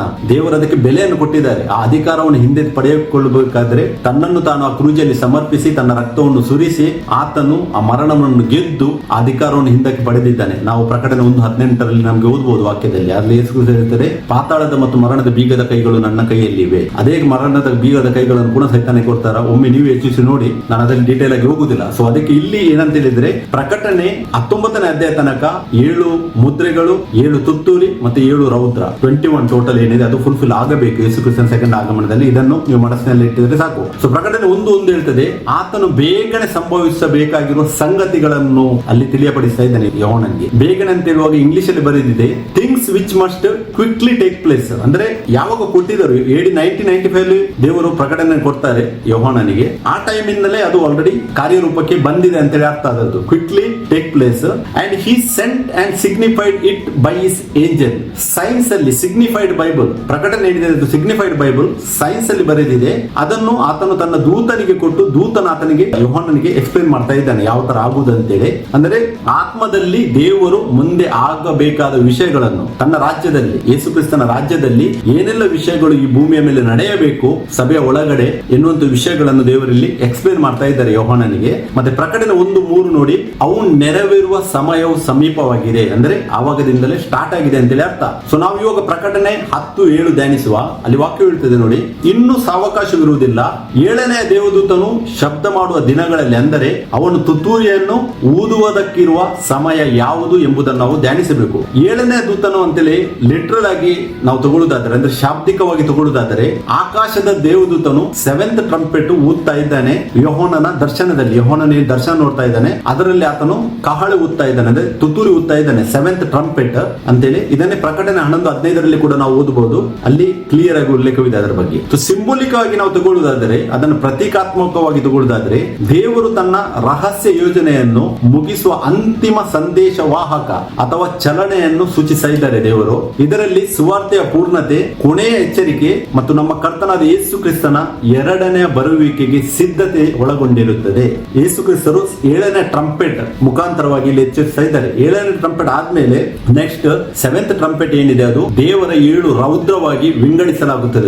ಅದು ಇದು ಆದ actually time limit. 7th trumpet time limit ನಾವು ಧ್ಯಾನಿಸುತ್ತದೆ, ನಮಗೆ ಇತಿಹಾಸದಲ್ಲಿ ಇದರ ಬಗ್ಗೆ ಉಲ್ಲೇಖ ಸಿಗ್ತದೆ. ಇದು 1453 ನಂತರ ಸ್ಟಾರ್ಟ್ ಆಗಿದೆ. ಅಂದ್ರೆ 14th ಸೆಂಚುರಿ ನಂತರ 15th ಸೆಂಚುರಿಯಲ್ಲಿ ಸ್ಟಾರ್ಟ್ ಆಗಿದೆ. ಯಾಕಂದ್ರೆ 15th ಸೆಂಚುರಿಯಲ್ಲಿ ತುಂಬಾ ರಿಫಾರ್ಮೇಷನ್ ದೇವರು ಸಭೆಯಲ್ಲಿ ತರುವುದನ್ನು ನಮಗೆ ಧ್ಯಾನಿಸಬಹುದು. ನಾವು ಇತಿಹಾಸ ಸ್ಟಡಿ ಮಾಡಿದ್ರೆ ನಮಗೆ ಗೊತ್ತಾಗ್ತದೆ. ಇದರ ಟೈಮ್ ಲಿಮಿಟ್ ಏನಿದೆ, ಈ 7ನೇ ದೇವದೂತನು ಏನು ಶಬ್ದ ಮಾಡ್ತಾನೆ, 7th ತುತ್ತೂರಿ ಊದ್ತಾನೆ, ಅದು ಆಫ್ಟರ್ 1453 ಅಲ್ಲಿ ಏನಾಗ್ತದೆ ಅಂತ ನಾವು ನೋಡುವುದಾದ್ರೆ, ಅಲ್ಲಿ fall of eastern Roman empire, ಯಾವುದು ಈಸ್ಟರ್ನ್ ರೋಮನ್ ಎಂಪೈರ್ ಏನಿತ್ತು ಅದನ್ನು ಒಟೋಮನ್ ಎಂಪೈರ್ ಅಂದ್ರೆ ಟರ್ಕಿ ಅವರಿಗೆ ಕ್ಯಾಪ್ಚರ್ ಮಾಡ್ತಾರೆ. ಆ ಟೈಮ್ ಅಲ್ಲಿ ಈ ಕಹಳೆ ಊದಲ್ಪಟ್ಟಿದೆ, ಅಲ್ಲಿಂದ ರಿಫಾರ್ಮೇಶನ್ ಸ್ಟಾರ್ಟ್ ಆಗಿದೆ ಸಭೆಗೆ ಅಂತೇಳಿ ನಾವು ಇದನ್ನು ಮೊದಲು ಉಂಟಲ್ಲ ಅಲ್ಲಿ ಅರಿಬೇಕು. ಒಂದು ಡಿನಾಮಿನೇಷನ್ ಇದೆ, ಎಂಡ್ ಟೈಮ್ ಮಿನಿಸ್ಟ್ರಿ ಅವರು, ನೀವೆಲ್ಲರೂ ಬಲ್ಲರಾಗಿದ್ದೀರಾ. ಅವರು ಈ 7ನೇ ದೇವದೂತನು ಅವರ ಆ ಒಂದು ಪ್ರಾಫೆಟ್ ವಿಲಿಯಂ ಬರ್ನಾಮ್ ಅಂತೇಳಿ ಅವರು ತಗೊಂಡಿದ್ದಾರೆ. ಬಟ್ ಈ ವಿಷಯ ಏನಿದೆ ಇದು 15th ಸೆಂಚುರಿಯಲ್ಲಿ ಆದ ವಿಷಯಗಳನ್ನು ಇಲ್ಲಿ ಸೂಚಿಸ್ತಾ ಇದೆ. ಅವನು ಬಂದಿದ್ದು 20th ಸೆಂಚುರಿಯಲ್ಲಿ, ಅಂದ್ರೆ ಆಫ್ಟರ್ 19th ಸೆಂಚುರಿಯಲ್ಲಿ ಆತನು ಬಂದಿದ್ನು. ಸೊ ಅದಕ್ಕೆ ಯಾವ ಆಂಗಲ್ ಅಲ್ಲಿ ಕೂಡ ಅದು ಅಲ್ಲಿ ಸೂಟ್ ಆಗುವುದಿಲ್ಲ ಎಂಬುವಂತದ್ದು ವಿಷಯವನ್ನು ನಾವು ಅರಿಬೇಕು. ಸೊ ಇದು 7th ಟ್ರಂಪೆಟ್ ಏನಿದೆ ಇದು 16th ಸೆಂಚುರಿಯಲ್ಲಿ ಸ್ಟಾರ್ಟ್ ಆಗಿದೆ, ಇದರ ಟೈಮ್ ಲಿಮಿಟ್. ಮತ್ತೆ ಇದರಲ್ಲಿ 7ರಲ್ಲಿ 2ನೇ ವಾಕ್ಯ ನೋಡಿ, ದೇವರು ಇದುವರೆಗೆ ಗುಪ್ತವಾಗಿಟ್ಟ ಸಂಕಲ್ಪವನ್ನು ತನ್ನ ದಾಸರಾದ ಪ್ರವಾದಿಗಳಿಗೆ ಶುಭ ವರ್ತಮಾನವಾಗಿ ತಿಳಿಸಿದ ಪ್ರಕಾರ ನೆರವೇರಿಸುವನು ಅಂತೇಳಿ ವಾಕ್ಯ ಹೇಳುತ್ತದೆ. ಇಂಗ್ಲಿಷ್ ಅಲ್ಲಿ he hath declared to his servants the prophets, ಅಂದ್ರೆ ಗುಪ್ತವಾಗಿಟ್ಟಿದ್ದ ಸಂಕಲ್ಪವನ್ನು ದೇವರು ಆಲ್ರೆಡಿ ತನ್ನ ದಾಸರಾದ ಪ್ರವಾದಿಗಳಿಗೆ. ಪ್ರವಾದಿ ಅಂತ ಹೇಳುವಾಗ ನಾವು ಧ್ಯಾನಿಸಬೇಕು, ಯಾರು ಬೈಬಲ್ ಯಾರನ್ನು ಪ್ರವಾದಿ ಅಂತ ಉಲ್ಲೇಖಿಸ್ತಾ ಇದೆ. ಹೊಸ ಒಡಂಬಡಿಕೆಯಲ್ಲಿ ದೇವರು ಇಲ್ಲಿ ಪ್ರವಾದಿ, ಈ ವಾಕ್ಯದಲ್ಲಿ ಪ್ರವಾದಿ ಅಂತೇಳಿ ಏನು ಉಲ್ಲೇಖಿಸಿದೆ ಅದು ಸಭೆಯನ್ನು ಸೂಚಿಸ್ತಾ ಉಂಟು. ಯಾಕೆಂದ್ರೆ ಲೋಕಕ್ಕೆ ಆಸ್ ಎ ಪ್ರಾಫೆಟ್ ಎಲ್ಲಾ ಸಭೆಯಲ್ಲಿರುವ ಎಲ್ಲರೂ ರೆಪ್ರೆಸೆಂಟ್ ಮಾಡ್ತಾ ಇದ್ದಾರೆ. ದೇವರ ಲೆಕ್ಕದಲ್ಲಿ ಸಭೆ ಇರುವಂತದ್ದು ಒಂದೇ. ತುಂಬಾ ಜನ ಡಿನಾಮಿನೇಷನ್ ಡಿವೈಡ್ ಮಾಡಿರಬಹುದು, ಬಟ್ ನಿಜವಾದ ಕ್ರಿಸ್ತನ ಸಭೆ ಏನಿದೆ ಅದು ಒಂದೇ ಸಭೆ ಇರುವುದು. ಆ ಸಭೆಗೆ ಈ ಲೋಕದಲ್ಲಿ ಯಾವುದೇ ಹೆಸರಿಲ್ಲ. ಸೊ ಇಲ್ಲಿ ದಾಸರಾದ ಪ್ರವಾದಿಗಳಿಗೆ ಅಂತೇಳಿ ದೇವರು ಏನು ಸೂಚಿಸ್ತಾ ಇದ್ದಾರೆ ಅದು ಹೊಸ ಒಡಂಬಡಿಕೆಯಲ್ಲಿ ಸಭೆಗೆ ಅಂತೇಳಿ ಸೂಚಿಸ್ತದೆ. ಹಳೆ ಒಡಂಬಡಿಕೆಯಲ್ಲಿ ಇಂಡಿವಿಜುವಲ್ ಪ್ರಾಫಿಟ್ ಅಂದ್ರೆ ಒಬ್ಬ ಮನುಷ್ಯನಿಗೆ ಸೂಚಿಸ್ತಾ ಇದೆ, ನೋ ಡೌಟ್. ಯಾಕಂದ್ರೆ ಲೂಕ 16:16 ವಾಕ್ಯ ಏನ್ ಹೇಳ್ತದೆ, ಧರ್ಮಶಾಸ್ತ್ರವು ಪ್ರವಾದಿಗಳು ಯೋಹಾನ ತನಕ ಮಾತ್ರ ಅಂತ ಹೇಳಿದ್ದಾರೆ. ಸೊ ಓಲ್ಡ್ ಟೆಸ್ಟ್ಮೆಂಟ್ ಅಲ್ಲಿ ಒಬ್ಬ ಇಂಡಿವಿಜುವಲ್ ಮನುಷ್ಯ ಏನಿದ್ದ ಆತನು ದೇವರನ್ನು ರೆಪ್ರೆಸೆಂಟ್ ಮಾಡ್ತಾ ಇದ್ದ. ನಾವು ಯೆರೆಮೀಯ 1:10 ಇದಕ್ಕೆ ಕನೆಕ್ಷನ್ ನೋಡಬಹುದು. ಅಲ್ಲಿ ಕಿತ್ತು ಹಾಕುವುದು, ಕೆಡವುವುದು, ಹಾಳು ಮಾಡುವುದು, ನಾಶ ಮಾಡುವುದು, ಕಟ್ಟುವುದು, ನೆಡುವುದು ಈ ಕಾರ್ಯಗಳನ್ನು ಮಾಡುವುದಕ್ಕೋಸ್ಕರವಾಗಿ ದೇಶಗಳ ಮೇಲೆ ಮತ್ತೆ ರಾಜ್ಯಗಳ ಮೇಲೆ ಯೆರೆಮೀಯನನ್ನು ದೇವರು ನೇಮಿಸಿದ್ದರು ಆಸ್ ಎ ಇಂಡಿವಿಜುವಲ್ ಪ್ರಾಫಿಟ್ ಆಗಿ. ಬಟ್ ಹೊಸ ಒಡಂಬಡಿಕೆಯಲ್ಲಿ ಅದೇ ಕಾರ್ಯವನ್ನು ಮಾಡುವುದಕ್ಕಾಗಿ ದೇವರು ಸಭೆಯನ್ನು ಈ ಲೋಕಕ್ಕೆ ನೇಮಿಸಿದ್ದಾರೆ. ಯಾಕಂದ್ರೆ ಪ್ರತಿಯೊಬ್ಬ ಮನುಷ್ಯನ ರೆಸ್ಪಾನ್ಸಿಬಿಲಿಟಿ ಹೊಸ ಒಡಂಬಡಿಕೆಯಲ್ಲಿ ಏನು, ನಾವೆಲ್ಲರೂ ಹೋಗಿ ದೇವರ ಬಗ್ಗೆ ಈ ಲೋಕದಲ್ಲಿ ಮಾತಾಡಬೇಕು. ಪ್ರತಿಯೊಬ್ಬರಿಗೂ ನಾವು ಸುವಾರ್ತೆಯನ್ನು ಸಾರಬೇಕು, ದೇವರ ಬಗ್ಗೆ ನಾವು ಮಾತಾಡಬೇಕು, ದೇವರು ನಮಗೋಸ್ಕರವಾಗಿ ಮಾಡಿದ ಕಾರ್ಯವನ್ನು ನಾವು ಮಾತಾಡಬೇಕು. ಅದಕ್ಕೆ ಇಲ್ಲಿ ಪ್ರವಾದಿಗಳಿಗೆ ಅಂತೇಳಿ ಹೇಳುವಾಗ ಇಂಡಿವಿಜುವಲ್ ಪರ್ಸನ್ ಅನ್ನು ಸೂಚಿಸ್ತಾ ಇಲ್ಲ ಹೊಸ ಒಡಂಬಡಿಕೆಯಲ್ಲಿ, ಇದು ಆತನ ಸಭೆಯ ಬಗ್ಗೆ ಸೂಚಿಸ್ತಾ ಇದೆ ಎಂಬುದನ್ನು ನಾವು ಅರಿಬೇಕು. ಪ್ರವಾದಿ ಇನ್ನೊಂದು ರೀತಿಯ ಪ್ರವಾದಿ ಕೂಡ ಇದ್ದಾರೆ, ನಾನು ನೆಗ್ಲೆಕ್ಟ್ ಮಾಡುವುದಿಲ್ಲ. ಸಭೆ ಒಳಗಡೆ ಕೂಡ ಪ್ರವಾದಿ ಇದ್ದಾರೆ. ಅವರು ಯಾರು? ಸಭೆಯ ಎಡಿಫಿಕೇಶನ್ ಗಾಗಿ, ಅಂದ್ರೆ ಸಭೆಯನ್ನು ಅಭಿವೃದ್ಧಿಗೊಳಿಸುವುದಕ್ಕಾಗಿ ಮತ್ತೆ ರೈಟ್ ಗೈಡೆನ್ಸ್ ಕೊಡುವುದಕ್ಕೋಸ್ಕರವಾಗಿ ಸಭೆಯ ಗೈಡೆನ್ಸ್ ಗಳಿಗಾಗಿ ದೇವರು ಕೂಡ ಪ್ರವಾದಿಗಳನ್ನು ಇಟ್ಟಿದ್ದಾರೆ. ನಾವು ಅಪೊಸ್ತಲಗೀತೆ 11:28 ಮತ್ತೆ ಅಪೊಸ್ತಲಗೀತೆ 21ನೇ ಅಧ್ಯಾಯದಲ್ಲಿ ಅಲ್ಲಿ ಓದಬಹುದು. ಅಗಮನ ಎಂಬ ಪ್ರವಾದಿಯ ಬಗ್ಗೆ ಆತನು ಸಭೆಯ ರೈಟ್ ಡೈರೆಕ್ಷನ್ ಗೋಸ್ಕರವಾಗಿ ಇಟ್ಟಿದ್ರು. ಅದು ಆತನು ದೊಡ್ಡವನಲ್ಲ, ಆತನು ಸೇಮ್ ಎಲ್ಲರ ಗಿಫ್ಟ್ ತನಕ ಅವರಿಗೆ ಆತನಿಗೆ ಒಂದು ಗಿಫ್ಟ್ ದೇವರು ಕೊಟ್ಟಿದ್ದರು. ಅಂತ ಗಿಫ್ಟ್ ಇವಾಗ ಕೂಡ ಸಭೆಯಲ್ಲಿ ದೇವರು ಕೊಟ್ಟಿದ್ದಾರೆ, ತುಂಬಾ ಜನರತೆ ಇದೆ. ಬಟ್ ಅದಕ್ಕೋಸ್ಕರವಾಗಿ ಯಾರು ತನ್ನನ್ನು ತಾನು ಹೆಚ್ಚಿಸಿಕೊಳ್ಳುವಂತ ಇಲ್ಲ. ಯಾಕಂದ್ರೆ ಲೋಕಕ್ಕೆ ಪ್ರವಾದಿಯನ್ನಾಗಿ ಸಭೆಯನ್ನು ದೇವರು ಇಟ್ಟಿದ್ದಾರೆ. ಈ ವಿಷಯವನ್ನು ನಾವು ಸರಿಯಾಗಿ ಅರಿಬೇಕು. ಸೊ ಇಲ್ಲಿ ಗುಪ್ತವಾಗಿಟ್ಟಿದ್ದ ಸಂಕಲ್ಪವನ್ನು ತನ್ನ ದಾಸರಾದ ಪ್ರವಾದಿಗಳಿಗೆ ಅಂತ ಹೇಳಿದ್ರೆ ಸಭೆಯ ಮುಖಾಂತರವಾಗಿ ದೇವರು ಶುಭ ವರ್ತಮಾನವಾಗಿ ತಿಳಿಸಿದ ಪ್ರಕಾರ ನೆರವೇರಿಸುವನು ಅಂತೇಳಿ ಇಲ್ಲಿ ಹೇಳ್ತಾ ಇದ್ದಾರೆ 7ನೇ ವಾಕ್ಯದಲ್ಲಿ. ಸೊ ಅದಕ್ಕೆ 8ನೇ ವಾಕ್ಯವನ್ನು ನಾವು ಧ್ಯಾನಿಸುವಾಗ, ನೀನು ಹೋಗಿ ಸಮುದ್ರದ ಮೇಲೆಯೂ ಭೂಮಿಯ ಮೇಲೆಯೂ ನಿಂತುಕೊಂಡಿರುವ ದೂತನ ಕೈಯಲ್ಲಿರುವ ಆ ಬಿಚ್ಚಿದ ಸುರುಳಿಯನ್ನು ತೆಗೆದುಕೋ ಅಂತೇಳಿ ವಾಕ್ಯ ಹೇಳುತ್ತದೆ. ಈ ವಾಕ್ಯದಲ್ಲಿ ನಾವು ಸಮುದ್ರ ಎಂದರೆ ಏನು, ಭೂಮಿ ಎಂದರೆ ಏನು, ಮತ್ತೆ ಆ ದೂತ ಯಾರ ಬಗ್ಗೆ ಇಲ್ಲಿ ಉಲ್ಲೇಖವಾಗಿದೆ, ಮತ್ತೆ ಆ ಬಿಚ್ಚಿದ ಸುರುಳಿ ಏನನ್ನು ಸೂಚಿಸುತ್ತದೆ ಎಂಬುದನ್ನು ಧ್ಯಾನಿಸಬೇಕು. ಪ್ರಕಟಣೆ ನಾನು ಹೇಳಿದೆ ಸಿಗ್ನಿಫೈಡ್ ಬೈಬಲ್. ಸಮುದ್ರ ಅಂತ ಹೇಳಿದ್ರೆ ಸಮುದ್ರದಲ್ಲಿ ಏನಿದೆ? ನೀರು. ಸೊ ವಾಕ್ಯ ಏನಿದೆ ಕನೆಕ್ಟಿಂಗ್ ವಾಕ್ಯ ನಾವು ಪ್ರಕಟಣೆ 17:15 ನಾವು ಓದುವುದಾದರೆ ಅಲ್ಲಿ ನಮಗೆ ಓದ್ಲಿಕ್ಕೆ ಸಿಗ್ತದೆ. ಸಮುದ್ರ ಅಂತ ಹೇಳಿದರೆ ಅಲ್ಲಿ ನೀರು. ನೀರು ಯಾವುದಕ್ಕೆ ಸೂಚಿತವಾಗಿದೆ? ಅವು ಪ್ರಜೆ, ಸಮೂಹ, ಜನ, ಭಾಷೆಗಳನ್ನು ಸೂಚಿಸುತ್ತದೆ. ಅಲ್ಲಿ ವಾಕ್ಯದಲ್ಲಿ ಬರೆದಿದೆ ಕ್ಲಿಯರ್ಲಿ. ಸೊ ಇದು ಸಮುದ್ರದ ಮೇಲೆ ಅಂತ ಹೇಳಿದ್ರೆ ಜನರ ಮೇಲೆ, ಅಂದ್ರೆ ಯಾರೆಲ್ಲ ಜನ ಇದ್ದಾರೆ ಅಂದ್ರೆ ಸಭೆಯಲ್ಲಿ ಜನ ಇದ್ದಾರೆ ಅವರ ಮೇಲೆಯೂ ಭೂಮಿಯ ಮೇಲೆಯೂ. ಭೂಮಿ ಅಂತ ಹೇಳುವಾಗ ಇಲ್ಲಿ ವಾಕ್ಯ ಉಲ್ಲೇಖವಾಗಿದೆ ಗ್ರೀಕ್ ವರ್ಡ್, ಇದು ಇದು ಒಯ್ಕಮೊನ್ ಅಲ್ಲ. ಒಯ್ಕಮೊನ್ ಅಂತ ಹೇಳಿದ್ರೆ ಓಲ್ ವರ್ಲ್ಡ್ ಅಂತೇಳಿ ಇಡೀ ಲೋಕವನ್ನು ಸೂಚಿಸ್ತಾ ಇಲ್ಲ. ಈ ವಾಕ್ಯವೇನಿದೆ ಇಲ್ಲಿ 8ನೇ ವಾಕ್ಯದಲ್ಲಿ ಭೂಮಿ ಅಂತ ಹೇಳಿದರೆ ಇದು ರೋಮನ್ ಸಾಮ್ರಾಜ್ಯವನ್ನು ಸೂಚಿಸುವಂತದ್ದಾಗಿದೆ, ಅಂದ್ರೆ ಲೋಕಲ್ ರೀಜನ್ ಅನ್ನು ಸೂಚಿಸುವಂತದ್ದಾಗಿದೆ. ಸೊ ಇಲ್ಲಿ ವಾಕ್ಯವೇನು ಹೇಳ್ತದೆ, ಇದನ್ನು ಸ್ಪಿರಿಚುವಲ್ ಇಂಟರ್ಪ್ರಿಟೇಷನ್ ಮಾಡುವುದಾದರೆ, ನೀನು ಹೋಗಿ ಸಮುದ್ರದ ಮೇಲೆಯೂ ಭೂಮಿಯ ಮೇಲೆಯೂ ನಿಂತುಕೊಂಡಿರುವ ದೂತನ ಕೈಯಲ್ಲಿರುವ, ಅಂದರೆ ಈ ರೋಮನ್ ಕ್ಯಾಥಲಿಕ್ ಸಭೆ ಏನಿದೆ ಅದರ ಕೈಯಲ್ಲಿರುವ ಆ ದೂತ ಅಂತ ಹೇಳಿದ್ರೆ ಅದನ್ನು ಲೀಡ್ ಮಾಡುವಂತದ್ದು ಎಲ್ಲ ಕ್ಲರ್ಜಿ ಟೀಮ್, ಪೋಪ್ ಇವರೆಲ್ಲರೂ ಬರ್ತಾರೆ. ಸೊ ಅವರ ಕೈಯಲ್ಲಿರುವ ಆ ಬಿಚ್ಚಿದ ಸುರುಳಿಯನ್ನು ತೆಗೆದುಕೋ ಅಂತೇಳಿ ಇಲ್ಲಿ ದೇವರು ಹೇಳ್ತಾ ಇದ್ದಾರೆ. ಅಂದ್ರೆ ಅದು ಮುಚ್ಚಿತ್ತು ಅಷ್ಟರ ತನಕ, 15th ಸೆಂಚುರಿ ತನಕ ಆಲ್ರೆಡಿ ಅವರು ಮುಚ್ಚಿದ್ರು. ಬಟ್ ಇದನ್ನು ದೇವರು 16th ಸೆಂಚುರಿಯಲ್ಲಿ ಆತನ ಟ್ರಂಪೆಟ್ ಟೈಮ್ ಅಲ್ಲಿ ದೇವರಲ್ಲಿ ಹೇಳ್ತಾ ಇದ್ದಾರೆ, ಆ ಬಿಚ್ಚಿದ ಸುರುಳಿ ಸುರುಳಿಯನ್ನು ನೀನು ತೆಗೆದುಕೋ ಅಂತೇಳಿ ವಾಕ್ಯವು ಇಲ್ಲಿ ಹೇಳ್ತಾ ಇದೆ. ಅದಕ್ಕೆ ಇಲ್ಲಿ ಸಮುದ್ರ ಅಂತ ಹೇಳಿದ್ರೆ ಜನ, ಭಾಷೆ, ಸಮೂಹ, ಪ್ರಜೆ ಎಂದು ಸೂಚಿಸುವಂತದ್ದಾಗಿದೆ. ಭೂಮಿ ಅಂತ ಹೇಳಿದ್ರೆ ಇದು ರೋಮನ್ ಅರ್ಥ, ಅಂದ್ರೆ ರೋಮನ್ ಸಾಮ್ರಾಜ್ಯ, ರೋಮನ್ ಕ್ಯಾಥಲಿಕ್ ಸಾಮ್ರಾಜ್ಯ. ಸೊ ಅಲ್ಲಿದ್ದ ದೂತ ಯಾರು, ಅವರ ಕ್ಲರ್ಜಿ ಟೀಮು, ಅವರ ಕೈಯಿಂದ ಆ ಸುರುಳಿಯನ್ನು ದೇವರು ತೆಗೆದುಕೊಳ್ಳಲಿಕ್ಕೆ ಹೇಳ್ತಾ ಇದ್ದಾರೆ. ನಾವು ಬೇಕಾದ್ರೆ ಆ ವರ್ಡ್ ಗೀಗೆ ನೀವು ಗ್ರೀಕ್ ಅಲ್ಲಿ ನಾನು ಇಲ್ಲಿ ಹಾಕಿದ್ದೇನೆ. ಗಿ ಅಂತ ಹೇಳಿದ್ರೆ ಸ್ಪಿರಿಚುವಲ್ ಆರ್ ಮೋರಲ್ ಕಂಡೀಷನ್ ಸೂಚಿಸುವಂತದ್ದಾಗಿದೆ. ವೈಕಮನ್ ಅಂತ ಹೇಳಿದ್ರೆ ಇಡೀ ಲೋಕವನ್ನು ಸೂಚಿಸುವಂತದ್ದಾಗಿದೆ. ವಾಕ್ಯದ ರೆಫರೆನ್ಸ್ ಕೂಡ ಕೊಟ್ಟಿದ್ದೇನೆ. ಲೂಕ 4:5, ಅಪೊಸ್ತಲರ 11:28, 17:6, 19:27, ರೋಮನ್ಸ್ 10:18, ಎಬ್ರಿಯರ್ಸ್ 1:6, ಮತ್ತೆ ರೆವಲ್ಯೂಷನ್ 3:10, 12:9, 16:14 ಇದೆಲ್ಲ ಇಡೀ ಲೋಕಕ್ಕೆ ಸೂಚಿಸುವಂತ ವರ್ಡ್ಗಳು. ಬಟ್ ಇಲ್ಲಿ ಏನು ಉಲ್ಲೇಖವಾಗಿದೆ ಪ್ರಕಟಣೆ 10:8 ಆ ವಾಕ್ಯ ಭೂಮಿ ಅಂತ ಹೇಳಿದ್ರೆ ಅದು ಲೋಕಲ್ ರೀಜನ್, ಅಂದ್ರೆ ರೋಮನ್ ಸಾಮ್ರಾಜ್ಯವನ್ನು ಸೂಚಿಸುವಂತದ್ದಾಗಿದೆ. ಸೊ ಅದಕ್ಕೆ ನಾವು ಇವಾಗ ಈ ಬಿಚ್ಚಿದ ಸುರುಳಿಗಿಂತ ಮುಂಚೆ ನಾವೊಂದು ವಿಷಯವನ್ನು ಧ್ಯಾನಿಸುವ. ಇದು ಬಿಚ್ಚುವುದಕ್ಕಿಂತ ಮುಂಚೆ ಇದನ್ನು ಮುಚ್ಚಲಾಗಿತ್ತು ಅಂತೇಳಿ ಬೈಬಲ್ ಹೇಳ್ತದೆ ನಮಗೆ. ಸೊ ಅದಕ್ಕೆ ಬೈಬಲ್ ಮೇಲೆ ಸೈತಾನನ ಯುದ್ಧ, ಅದರ ಬಗ್ಗೆ ನಾವು ಧ್ಯಾನಿಸುವ. ಸೈತಾನನ ಯುದ್ಧ ಬೈಬಲ್ ಮೇಲೆ ಯಾವ ತರ ಇತ್ತು ಇನ್ ದ ಬಿಗಿನಿಂಗ್ ಟೈಮ್ ಇಂದ ನಾವು ನೋಡುವುದಾದ್ರೆ, ಕ್ರಿಸ್ತಶಕ 100ರ ನಂತರ ಹಿಬ್ರು ಭಾಷೆಯಲ್ಲಿದ್ದ ಹಳೆಯ ಒಡಂಬಡಿಕೆಯನ್ನು ಮತ್ತು ಗ್ರೀಕ್ ಭಾಷೆಯಲ್ಲಿದ್ದ ಹೊಸ ಒಡಂಬಡಿಕೆಯನ್ನು ಸಿರಿಯಾದ ಅಂತ್ಯೋಕ್ಯದಲ್ಲಿದ್ದ ಕ್ರೈಸ್ತರು ಒಟ್ಟಿಗೆ ಸೇರಿಸಿ ಒಂದು ಬೈಬಲ್ ಆಗಿ ಅವರು ರೂಪಿಸುತ್ತಾರೆ. ಅಂತ್ಯೋಕ್ಯದಲ್ಲಿಯೇ ಅನೇಕ ಕೈಯಿಂದ ಬರೆಸಿದ ಪ್ರತಿಗಳು ತಯಾರಾಗಿ ಬೇರೆ ಪಟ್ಟಣದಲ್ಲಿ ಸಭೆಗೆ ಹರಡಲಾಗ್ತದೆ. ಅಂದ್ರೆ ಫಸ್ಟ್ ಬೈಬಲ್ ಕಂಪೈಲೇಷನ್ ಆದದ್ದು ಒಟ್ಟಿಗೆ ಕೂಡಿಸಿದ್ದವರು ಅದು ಅಂತ್ಯೋಕ್ಯದಲ್ಲಿ, ಇದು ಸಿರಿಯಾದಲ್ಲಿ ಉಂಟು. ಸಿರಿಯಾದಲ್ಲಿ ಆದ ಇದು ವಿಷಯಗಳು. ಸೇಮ್ ಟೈಮು ಸೈತಾನನ ಏನ್ ಮಾಡ್ತಾನೆ, ಇದಕ್ಕೆ ವಿರುದ್ಧವಾಗಿ ಆತನು ಕೂಡ ಪ್ರತಿಕ್ರಿಯಿಸ್ತಾನೆ. ಹೇಗಂತ ಹೇಳಿದರೆ, ಆತನು ಈಜಿಪ್ಟಿನ ಅಲೆಕ್ಸಾಂಡ್ರಿಯಾ ಎಂಬ ಒಂದು ಪ್ಲೇಸ್ ಅಲ್ಲಿ ತತ್ವಜ್ಞಾನಿಗಳನ್ನು ಆತನ ಎಬ್ಬಿಸ್ತಾನೆ. ಅದರಲ್ಲಿ ನಾವು ಒಬ್ಬನ ಬಗ್ಗೆ ನೋಡುವುದಾದರೆ ಆತನ ಹೆಸರು ಒರಿಗೆನ್ ಅಂತೇಳಿ. ಇದು ಕ್ರಿಸ್ತಶಕ 185ರಿಂದ 254 ತನಕ ಆದ ಇನ್ಸಿಡೆಂಟ್.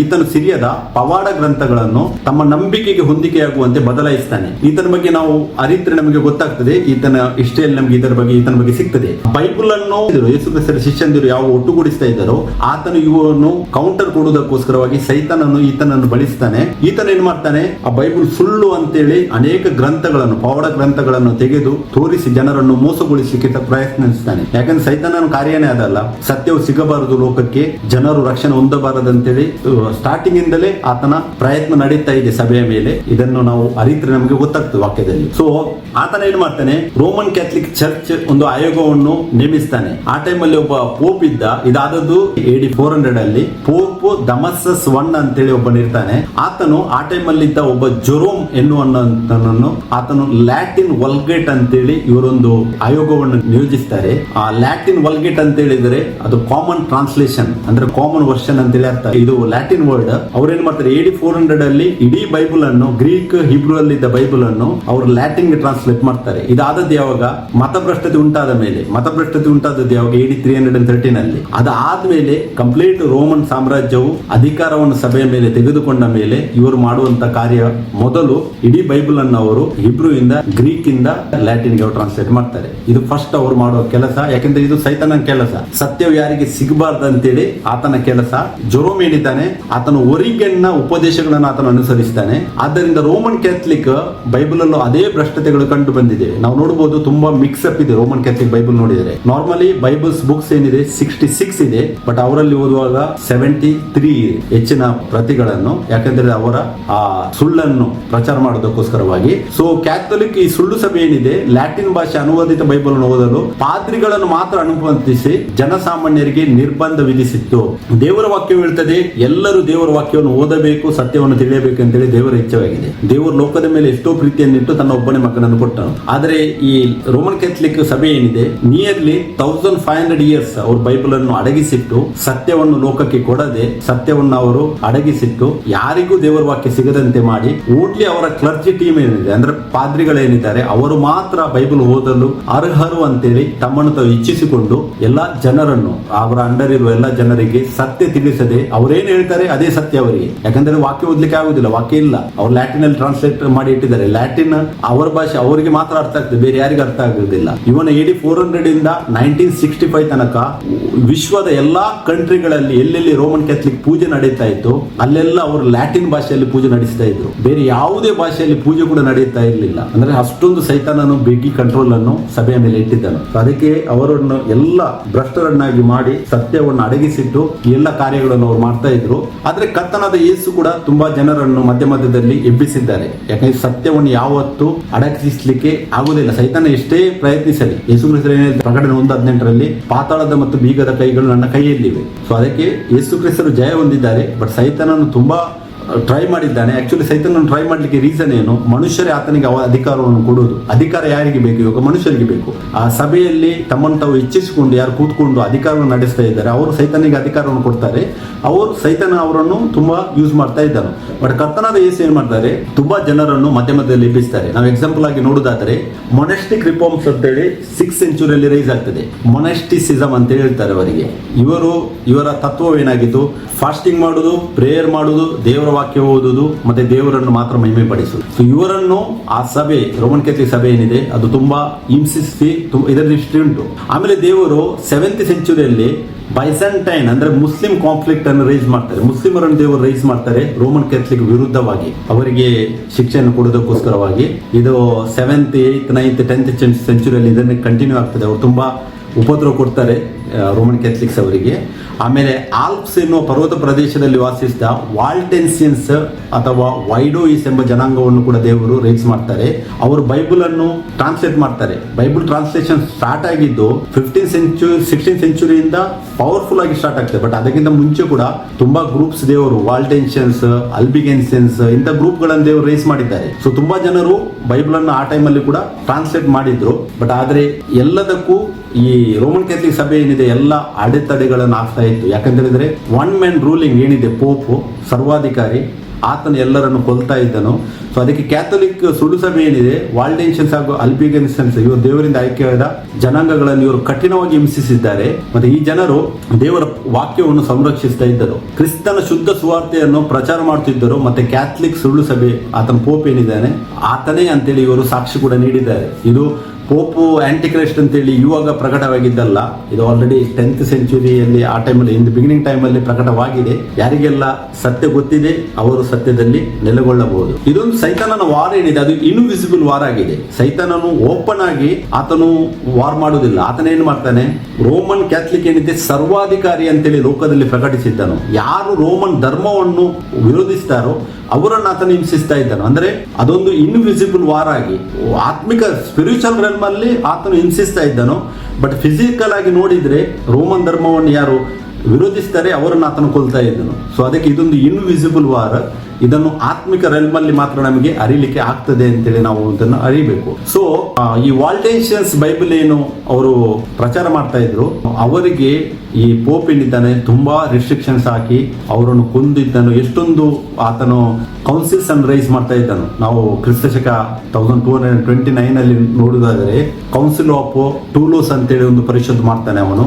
ಇದು ಟೂಲೋಸ್ ಸಿಟಿ ಫ್ರಾನ್ಸ್ ಅಲ್ಲಿ ಇದೆ.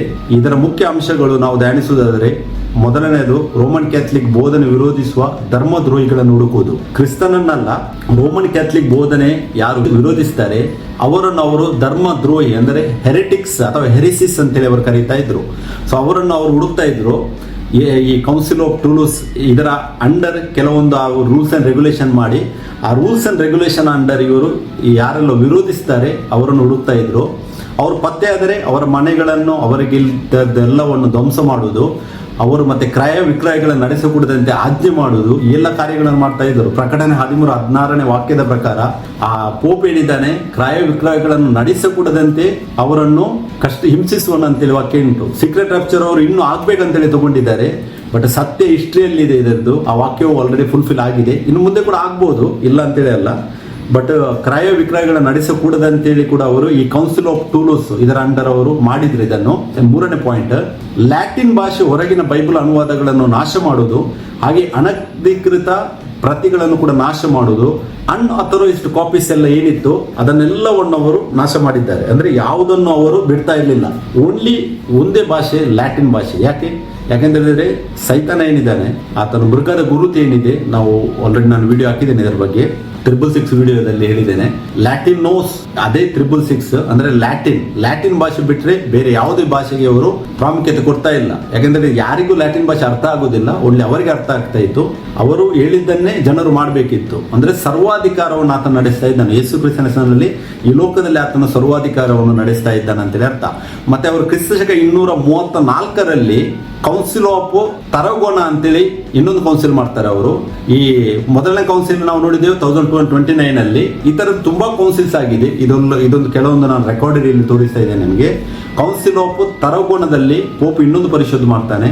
ಇದು ಮಾಡಿದ್ದ ಆತನು ತರಗೋಣ ಎಂಬ ಸಿಟಿಯಲ್ಲಿ, ಇದು ಕಟಲೋನಿಯಾ ಸ್ಪೇನ್ ಅಲ್ಲಿದೆ.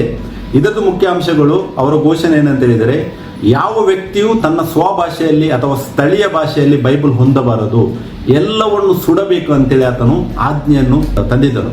ಯಾರು ಹಳೆಯ ಒಡಂಬಡಿಕೆ ಮತ್ತು ಹೊಸ ಒಡಂಬಡಿಕೆಯ ಗ್ರಂಥಗಳನ್ನು ಹೊಂದಿರಬಾರದು, ಮತ್ತು ಯಾರಾದರೂ ಹೊಂದಿದ್ದರೆ ಅವರು 8 ದಿನಗಳೊಳಗೆ ಸ್ಥಳೀಯ ಬಿಷಪ್ಗೆ ಹಸ್ತಾಂತರಿಸಬೇಕು.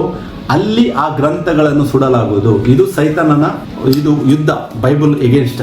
ಈ 1234 ಅಲ್ಲಿ ಇವರನ್ನು ಕೌನ್ಸಿಲ್ ಆಫ್ ತರಗೋಣ ಮಾಡ್ತಾರೆ. ಅದರಲ್ಲಿ ಲ್ಯಾಟಿನ್ ಭಾಷೆ ಬಿಟ್ಟು ಬೇರೆ ಯಾವುದೇ ಭಾಷೆಯಲ್ಲಿ ಬೈಬಲ್ ಟ್ರಾನ್ಸ್ಲೇಟ್ ಆಗಿದ್ದಿದ್ರೆ ಅದೆಲ್ಲವನ್ನು ಸುಟ್ಟು ಹಾಕಬೇಕು. ಅದು ಕೂಡ ಟೈಮ್ ಲಿಮಿಟ್ ಅವರು ಕೊಟ್ಟಿದ್ರು. 8 ದಿನಗಳೊಳಗೆ ಅದನ್ನು ಸಬ್ಮಿಟ್ ಮಾಡಬೇಕು ಆ ಬಿಷಪಿಗೆ.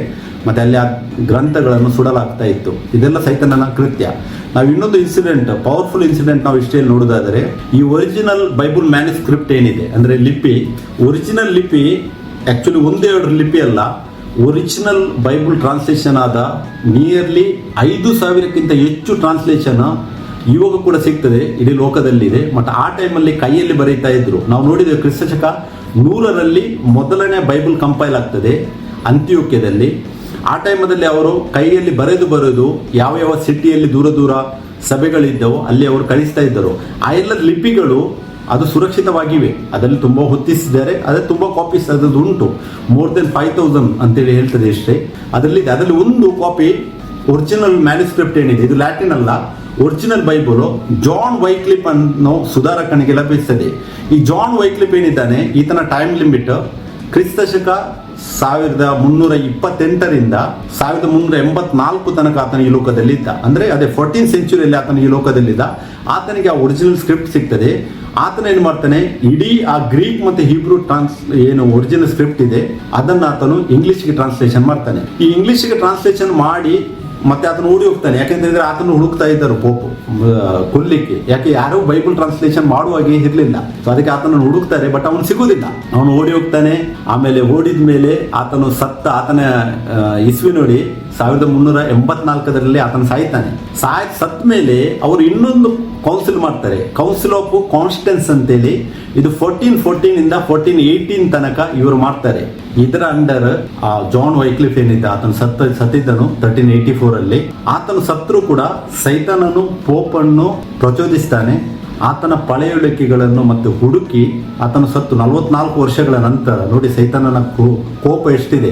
ಬೈಬಲ್ ಟ್ರಾನ್ಸ್ಲೇಷನ್ ಆತನು ಮಾಡಿದ್ದಕ್ಕೆ, ಒರಿಜಿನಲ್ ಸ್ಕ್ರಿಪ್ಟ್ ಅನ್ನು ಆತನು ಟ್ರಾನ್ಸ್ಲೇಟ್ ಮಾಡಿದ್ದಕ್ಕೆ ಆತನ ಪಳೆಯುಳಿಕೆಗಳನ್ನು ಹುಡುಕಿ ಅದನ್ನು ಮತ್ತೆ ತೆಗೆದು ಹೊತ್ತಿಸ್ತಾರೆ. 44 ವರ್ಷಗಳ ನಂತರ ಏನು ಉಳಿಬಹುದು ನೀವೇ ಯೋಚಿಸಬಹುದು. ಜಾಸ್ತಿ ಅಂತ ಹೇಳಿದ್ರೆ ಆತನ ಆ ಒಂದು ಮೇನ್ ಏನಿದೆ ಒಂದು ಸ್ಕಲ್ ಉಳಿಬಹುದು, ಸ್ವಲ್ಪ ಪಳೆಯುಳಿಕೆ ಸಿಗ್ಬೋದು. ಬಟ್ ಅದನ್ನು ಕೂಡ ಅಗೆದು ತೆಗೆದು ಆಫ್ಟರ್ 44 ಇಯರ್ಸ್ ಆತನು ಅದನ್ನು ಹೊತ್ತಿಸ್ತಾನೆ. ಅಂದ್ರೆ ಅಷ್ಟೊಂದು ಕೋಪ ಸೈತಾನಿಗೆ ಬೈಬಲ್ ಟ್ರಾನ್ಸ್ಲೇಟ್ ಆಗಿದ್ದಕ್ಕೆ. ಯಾಕೆಂದ್ರೆ ಸೈತಾನನ ಇಂಟೆನ್ಷನ್ ಏನು, ಯಾರು ಬೈಬಲ್ ಓದಬಾರ್ದು, ಎಲ್ಲರೂ ನಾಶವಾಗಬೇಕಂತೇಳಿ. ಬಟ್ ದೇವರು ತನ್ನ ಜನರನ್ನು ಮಧ್ಯದಲ್ಲಿ ತುಂಬಾ ರೈಸ್ ಮಾಡಿದ್ದರು. ಎಷ್ಟೇ ಪ್ರಯತ್ನ ಪಟ್ಟರು ಕೂಡ ದೇವರು ತನ್ನ ಕಾರ್ಯವನ್ನು ನಡೆಸ್ತಾ ಇದ್ರು. ಸೊ ಮತ್ತೆ ಕ್ರಿಸ್ತಶಕ 408ರಲ್ಲಿ ಇನ್ನೊಂದು ಕೌನ್ಸಿಲ್ ಅವ್ರು ಮಾಡ್ತಾರೆ. ಅದು 3rd ಸೈನೋಡ್ ಆಫ್ ಆಕ್ಸ್ಫರ್ಡ್ ಅಂತೇಳಿ ಒಂದು ಪರಿಷತ್ ಆಗ್ತದೆ. ಅದರಲ್ಲಿ ಕ್ಯಾಥೋಲಿಕ್ ಆ ಪೋಪ್ ಏನಿದ್ದಾನೆ ಆತನು ಒಂದು ವಿಚಾರವನ್ನು ಘೋಷಿಸ್ತಾನೆ. ಆತನ ಅನೌನ್ಸ್ಮೆಂಟ್ ಆಗಿತ್ತು, ಅನಧಿಕೃತ ಇಂಗ್ಲಿಷ್ ಬೈಬಲ್ ಹೊಂದಿರುವುದು ಹೆರೆಸಿ ಆಗಿದೆ, ಅಂದ್ರೆ ಧರ್ಮ ಭ್ರಷ್ಟತೆ ಅಥವಾ ಧರ್ಮ ದ್ರೋಹವಾಗಿದೆ ಅಂತೇಳಿ ಆತನ ಅನೌನ್ಸ್ ಮಾಡ್ತಾನೆ. ಯಾರೆಲ್ಲ ಲ್ಯಾಟಿನ್ ಬಿಟ್ಟು ಬೇರೆ ಭಾಷೆಯಲ್ಲಿ ಟ್ರಾನ್ಸ್ಲೇಟ್ ಮಾಡ್ತಾರೋ ಅದೊಂದು ಧರ್ಮ ದ್ರೋಹವಾಗಿದೆ ಅಂತೇಳಿ ಆತನು ಅನೌನ್ಸ್ ಮಾಡ್ತಾನೆ. ಮತ್ತೆ 1453ಯಲ್ಲಿ ಯಾವಾಗ ಈ 6ನೇ ತುತ್ತೂರಿ ಕಂಪ್ಲೀಟ್ ಆಗ್ತದೆ, ಆ ಟೈಮಲ್ಲಿ ಪ್ರಕಟಣೆಯಲ್ಲಿ ನಾವು ನೋಡಬಹುದು 6ನೇ ತುತ್ತೂರಿ ಬಗ್ಗೆ ಉಲ್ಲೇಖವಿದೆ. ಈ 6ನೇ ತುತ್ತೂರಿ ಟೈಮಲ್ಲಿ ಆ ಟರ್ಕಿ ಸೇನೆ ಏನಿದೆ ಯೂಫ್ರಟಿಸ್ ನದಿಯನ್ನು ದಾಟಿ ಕಾನ್ಸ್ಟಂಟಿನೋಪಲ್ ಅಂದರೆ ಈಸ್ಟರ್ನ್ ರೋಮನ್ ಎಂಪೈರ್ ಏನಿದೆ ಅದನ್ನು ಕಬಳಿಸಲು ಪ್ರೇರೇಪಿಸಿದ ಸಮಯದಲ್ಲಿ ಕೆಲವರು ರೋಮನ್ ಕ್ಯಾಥಲಿಕ್ ಪಾದ್ರಿಗಳೇನಿದ್ದಾರೆ ಅವರು ಯುರೋಪ್ ಕಡೆಗೆ ತಪ್ಪಿಸಿಕೊಂಡು ಓಡಿ ಹೋಗ್ತಾರೆ. ಅಲ್ಲಿ ಅವರ ಹತ್ರ ಈ ಹಿಬ್ರು ಮತ್ತೆ ಗ್ರೀಕ್ ಮೇನ್ ಲಿಖಿತಗಳೇನಿತ್ತು ಮ್ಯಾನುಸ್ಕ್ರಿಪ್ಟ್ ಅದನ್ನು ತಗೊಂಡು ಅವರು ಹೋಗ್ತಾರೆ. ಆ ಹೋಗುವಾಗ ಅವರ ಜೊತೆ ಒರಿಜಿನಲ್ ಸ್ಕ್ರಿಪ್ಟ್ ಕೂಡ ಅಲ್ಲಿ ಹೋಗ್ತದೆ. ಯಾಕಂದ್ರೆ ರೋಮನ್ ಕ್ಯಾಥಲಿಕ್ ಹತ್ರ ಒರಿಜಿನಲ್ ಸ್ಕ್ರಿಪ್ಟ್ ಇತ್ತು, ಅವರು ಲ್ಯಾಟಿನ್ ಟ್ರಾನ್ಸ್ಲೇಟ್ ಮಾಡಿ ಇಟ್ಟಿದ್ದಾರೆ, ಅವ್ರದೇ ಬೇಕಾದ ಸ್ಟೈಲ್ ಇಟ್ಟಿದ್ದಾರೆ. ಸೊ ದೇವರು ಈ ಒಟೋಮನ್ ಎಂಪೈರ್ ಏನಿದೆ ಟರ್ಕಿಶ್ ಅನ್ನು ರೈಸ್ ಮಾಡ್ತಾರೆ, ಈ ಈಸ್ಟರ್ನ್ ರೋಮನ್ ಅನ್ನು ಬೀಟ್ ಮಾಡೋದಕ್ಕೆ. ಇದಾದದ್ದು 1453 ಅಲ್ಲಿ ಈ 6th ಟ್ರಂಪೆಟ್ ಸಮಯದಲ್ಲಿ. ಮತ್ತೆ ಇಲ್ಲಿಂದ 7th ಟ್ರಂಪೆಟ್ ನಾವೇನು ವಾಕ್ಯಯುಗ ಧ್ಯಾನಿಸ್ತಾ ಇದ್ದೇವೋ 7ನೇ ದೇವದೂತನು ತುತ್ತೂರಿ ಮಾಡುವ ಶಬ್ದವೇನಿದೆ ಅದು 1453 ಇಂದ ಸ್ಟಾರ್ಟ್ ಆಗಿದೆ. ಸೈತಾನನು ಒರಿಜಿನಲ್ ಬೈಬಲ್ ಮರೆಮಾಡಲು ಆತನು ನಿಯರ್ಲಿ 1,500 ವರ್ಷ 1500 ಇಯರ್ಸ್ ಏನಿದೆ ಆತನು ರೋಮನ್ ಕ್ಯಾಥಲಿಕ್ ಅನ್ನು ಬಳಸಿದ್ದಾನೆ. ಎಲ್ಲ ಕಾರಣಗಳ ಮೂಲಕ ಆತನು ಕ್ರೈಸ್ಟ್ ಫಾಲೋವರ್ ಎನ್ನಿಸಿಕೊಳ್ತಾ ಇದ್ದ ಆ ಸಭೆ ಅಂದ್ರೆ ಕ್ಯಾಥಲಿಕ್ ಸಭೆ ಏನಿದೆ ಅವರು ದೇವರ ವಾಕ್ಯವನ್ನು ನಿಷೇಧಿಸಿ ಅವರು ಸುಡುತ್ತಿದ್ದರು. ಒರಿಜಿನಲ್ ಬೈಬಲ್ ಏನಿದೆ ಬೇರೆ ಲ್ಯಾಂಗ್ವೇಜ್ ಅಲ್ಲಿ ಪ್ರಿಂಟ್ ಮಾಡಿದ್ರೆ ಸುಡುತ್ತಾ ಇದ್ದರು. ಅಂದ್ರೆ ಇದೊಂದು ಬೈಬಲ್ ವಿರುದ್ಧ ಸೈತಾನನ ಒಂದು ವಾರ್ ಆಗಿತ್ತು. ನಾನು ಅದಕ್ಕೆ ಇಷ್ಟೆಲ್ಲ ತುಂಬಾ ಡೀಟೇಲ್ ಆಗಿ ನಿಮಗೆ ಈ ಇನ್ಸಿಡೆಂಟ್ ಅನ್ನು ಇಲ್ಲಿ ತೋರಿಸ್ತಾ ಇದ್ದೇನೆ. ಯಾಕಂತ ಹೇಳಿದ್ರೆ ಈ ತರದ ಘಟನೆಗಳು ಹಿಸ್ಟ್ರಿಯಲ್ಲಿ ನಡೆದಿದೆ ಎಂಬುವಂಥದ್ದು ಎಲ್ಲರೂ ಅರಿಬೇಕು. ಯಾವ ತರ ಸೈತಾನನು ಬೈಬಲ್ ವಿರುದ್ಧ ಹೋರಾಡಿದ್ದಾನೆ ಮತ್ತೆ ಅದನ್ನು ದೇವರ ವಾಕ್ಯವನ್ನು ನಾಶ ಮಾಡ್ಲಿಕ್ಕೆ ಟ್ರೈ ಮಾಡಿದ್ದಾನೆ ಎನ್ನುವಂಥ ವಿಷಯವನ್ನು ನಾವು ಅರಿಬೇಕು. ಇದರಲ್ಲಿ ಇನ್ನೂ ಕೂಡ ತುಂಬಾ ಲಾಂಗ್ ಆಗಿ ನನಗೆ ಎಕ್ಸ್ಪ್ಲೇನ್ ಮಾಡಬಹುದು, ತುಂಬಾ ಇನ್ನು ಹೊತ್ತಿಸಿದ ಕಥೆಗಳು ತುಂಬಾ ಉಂಟು.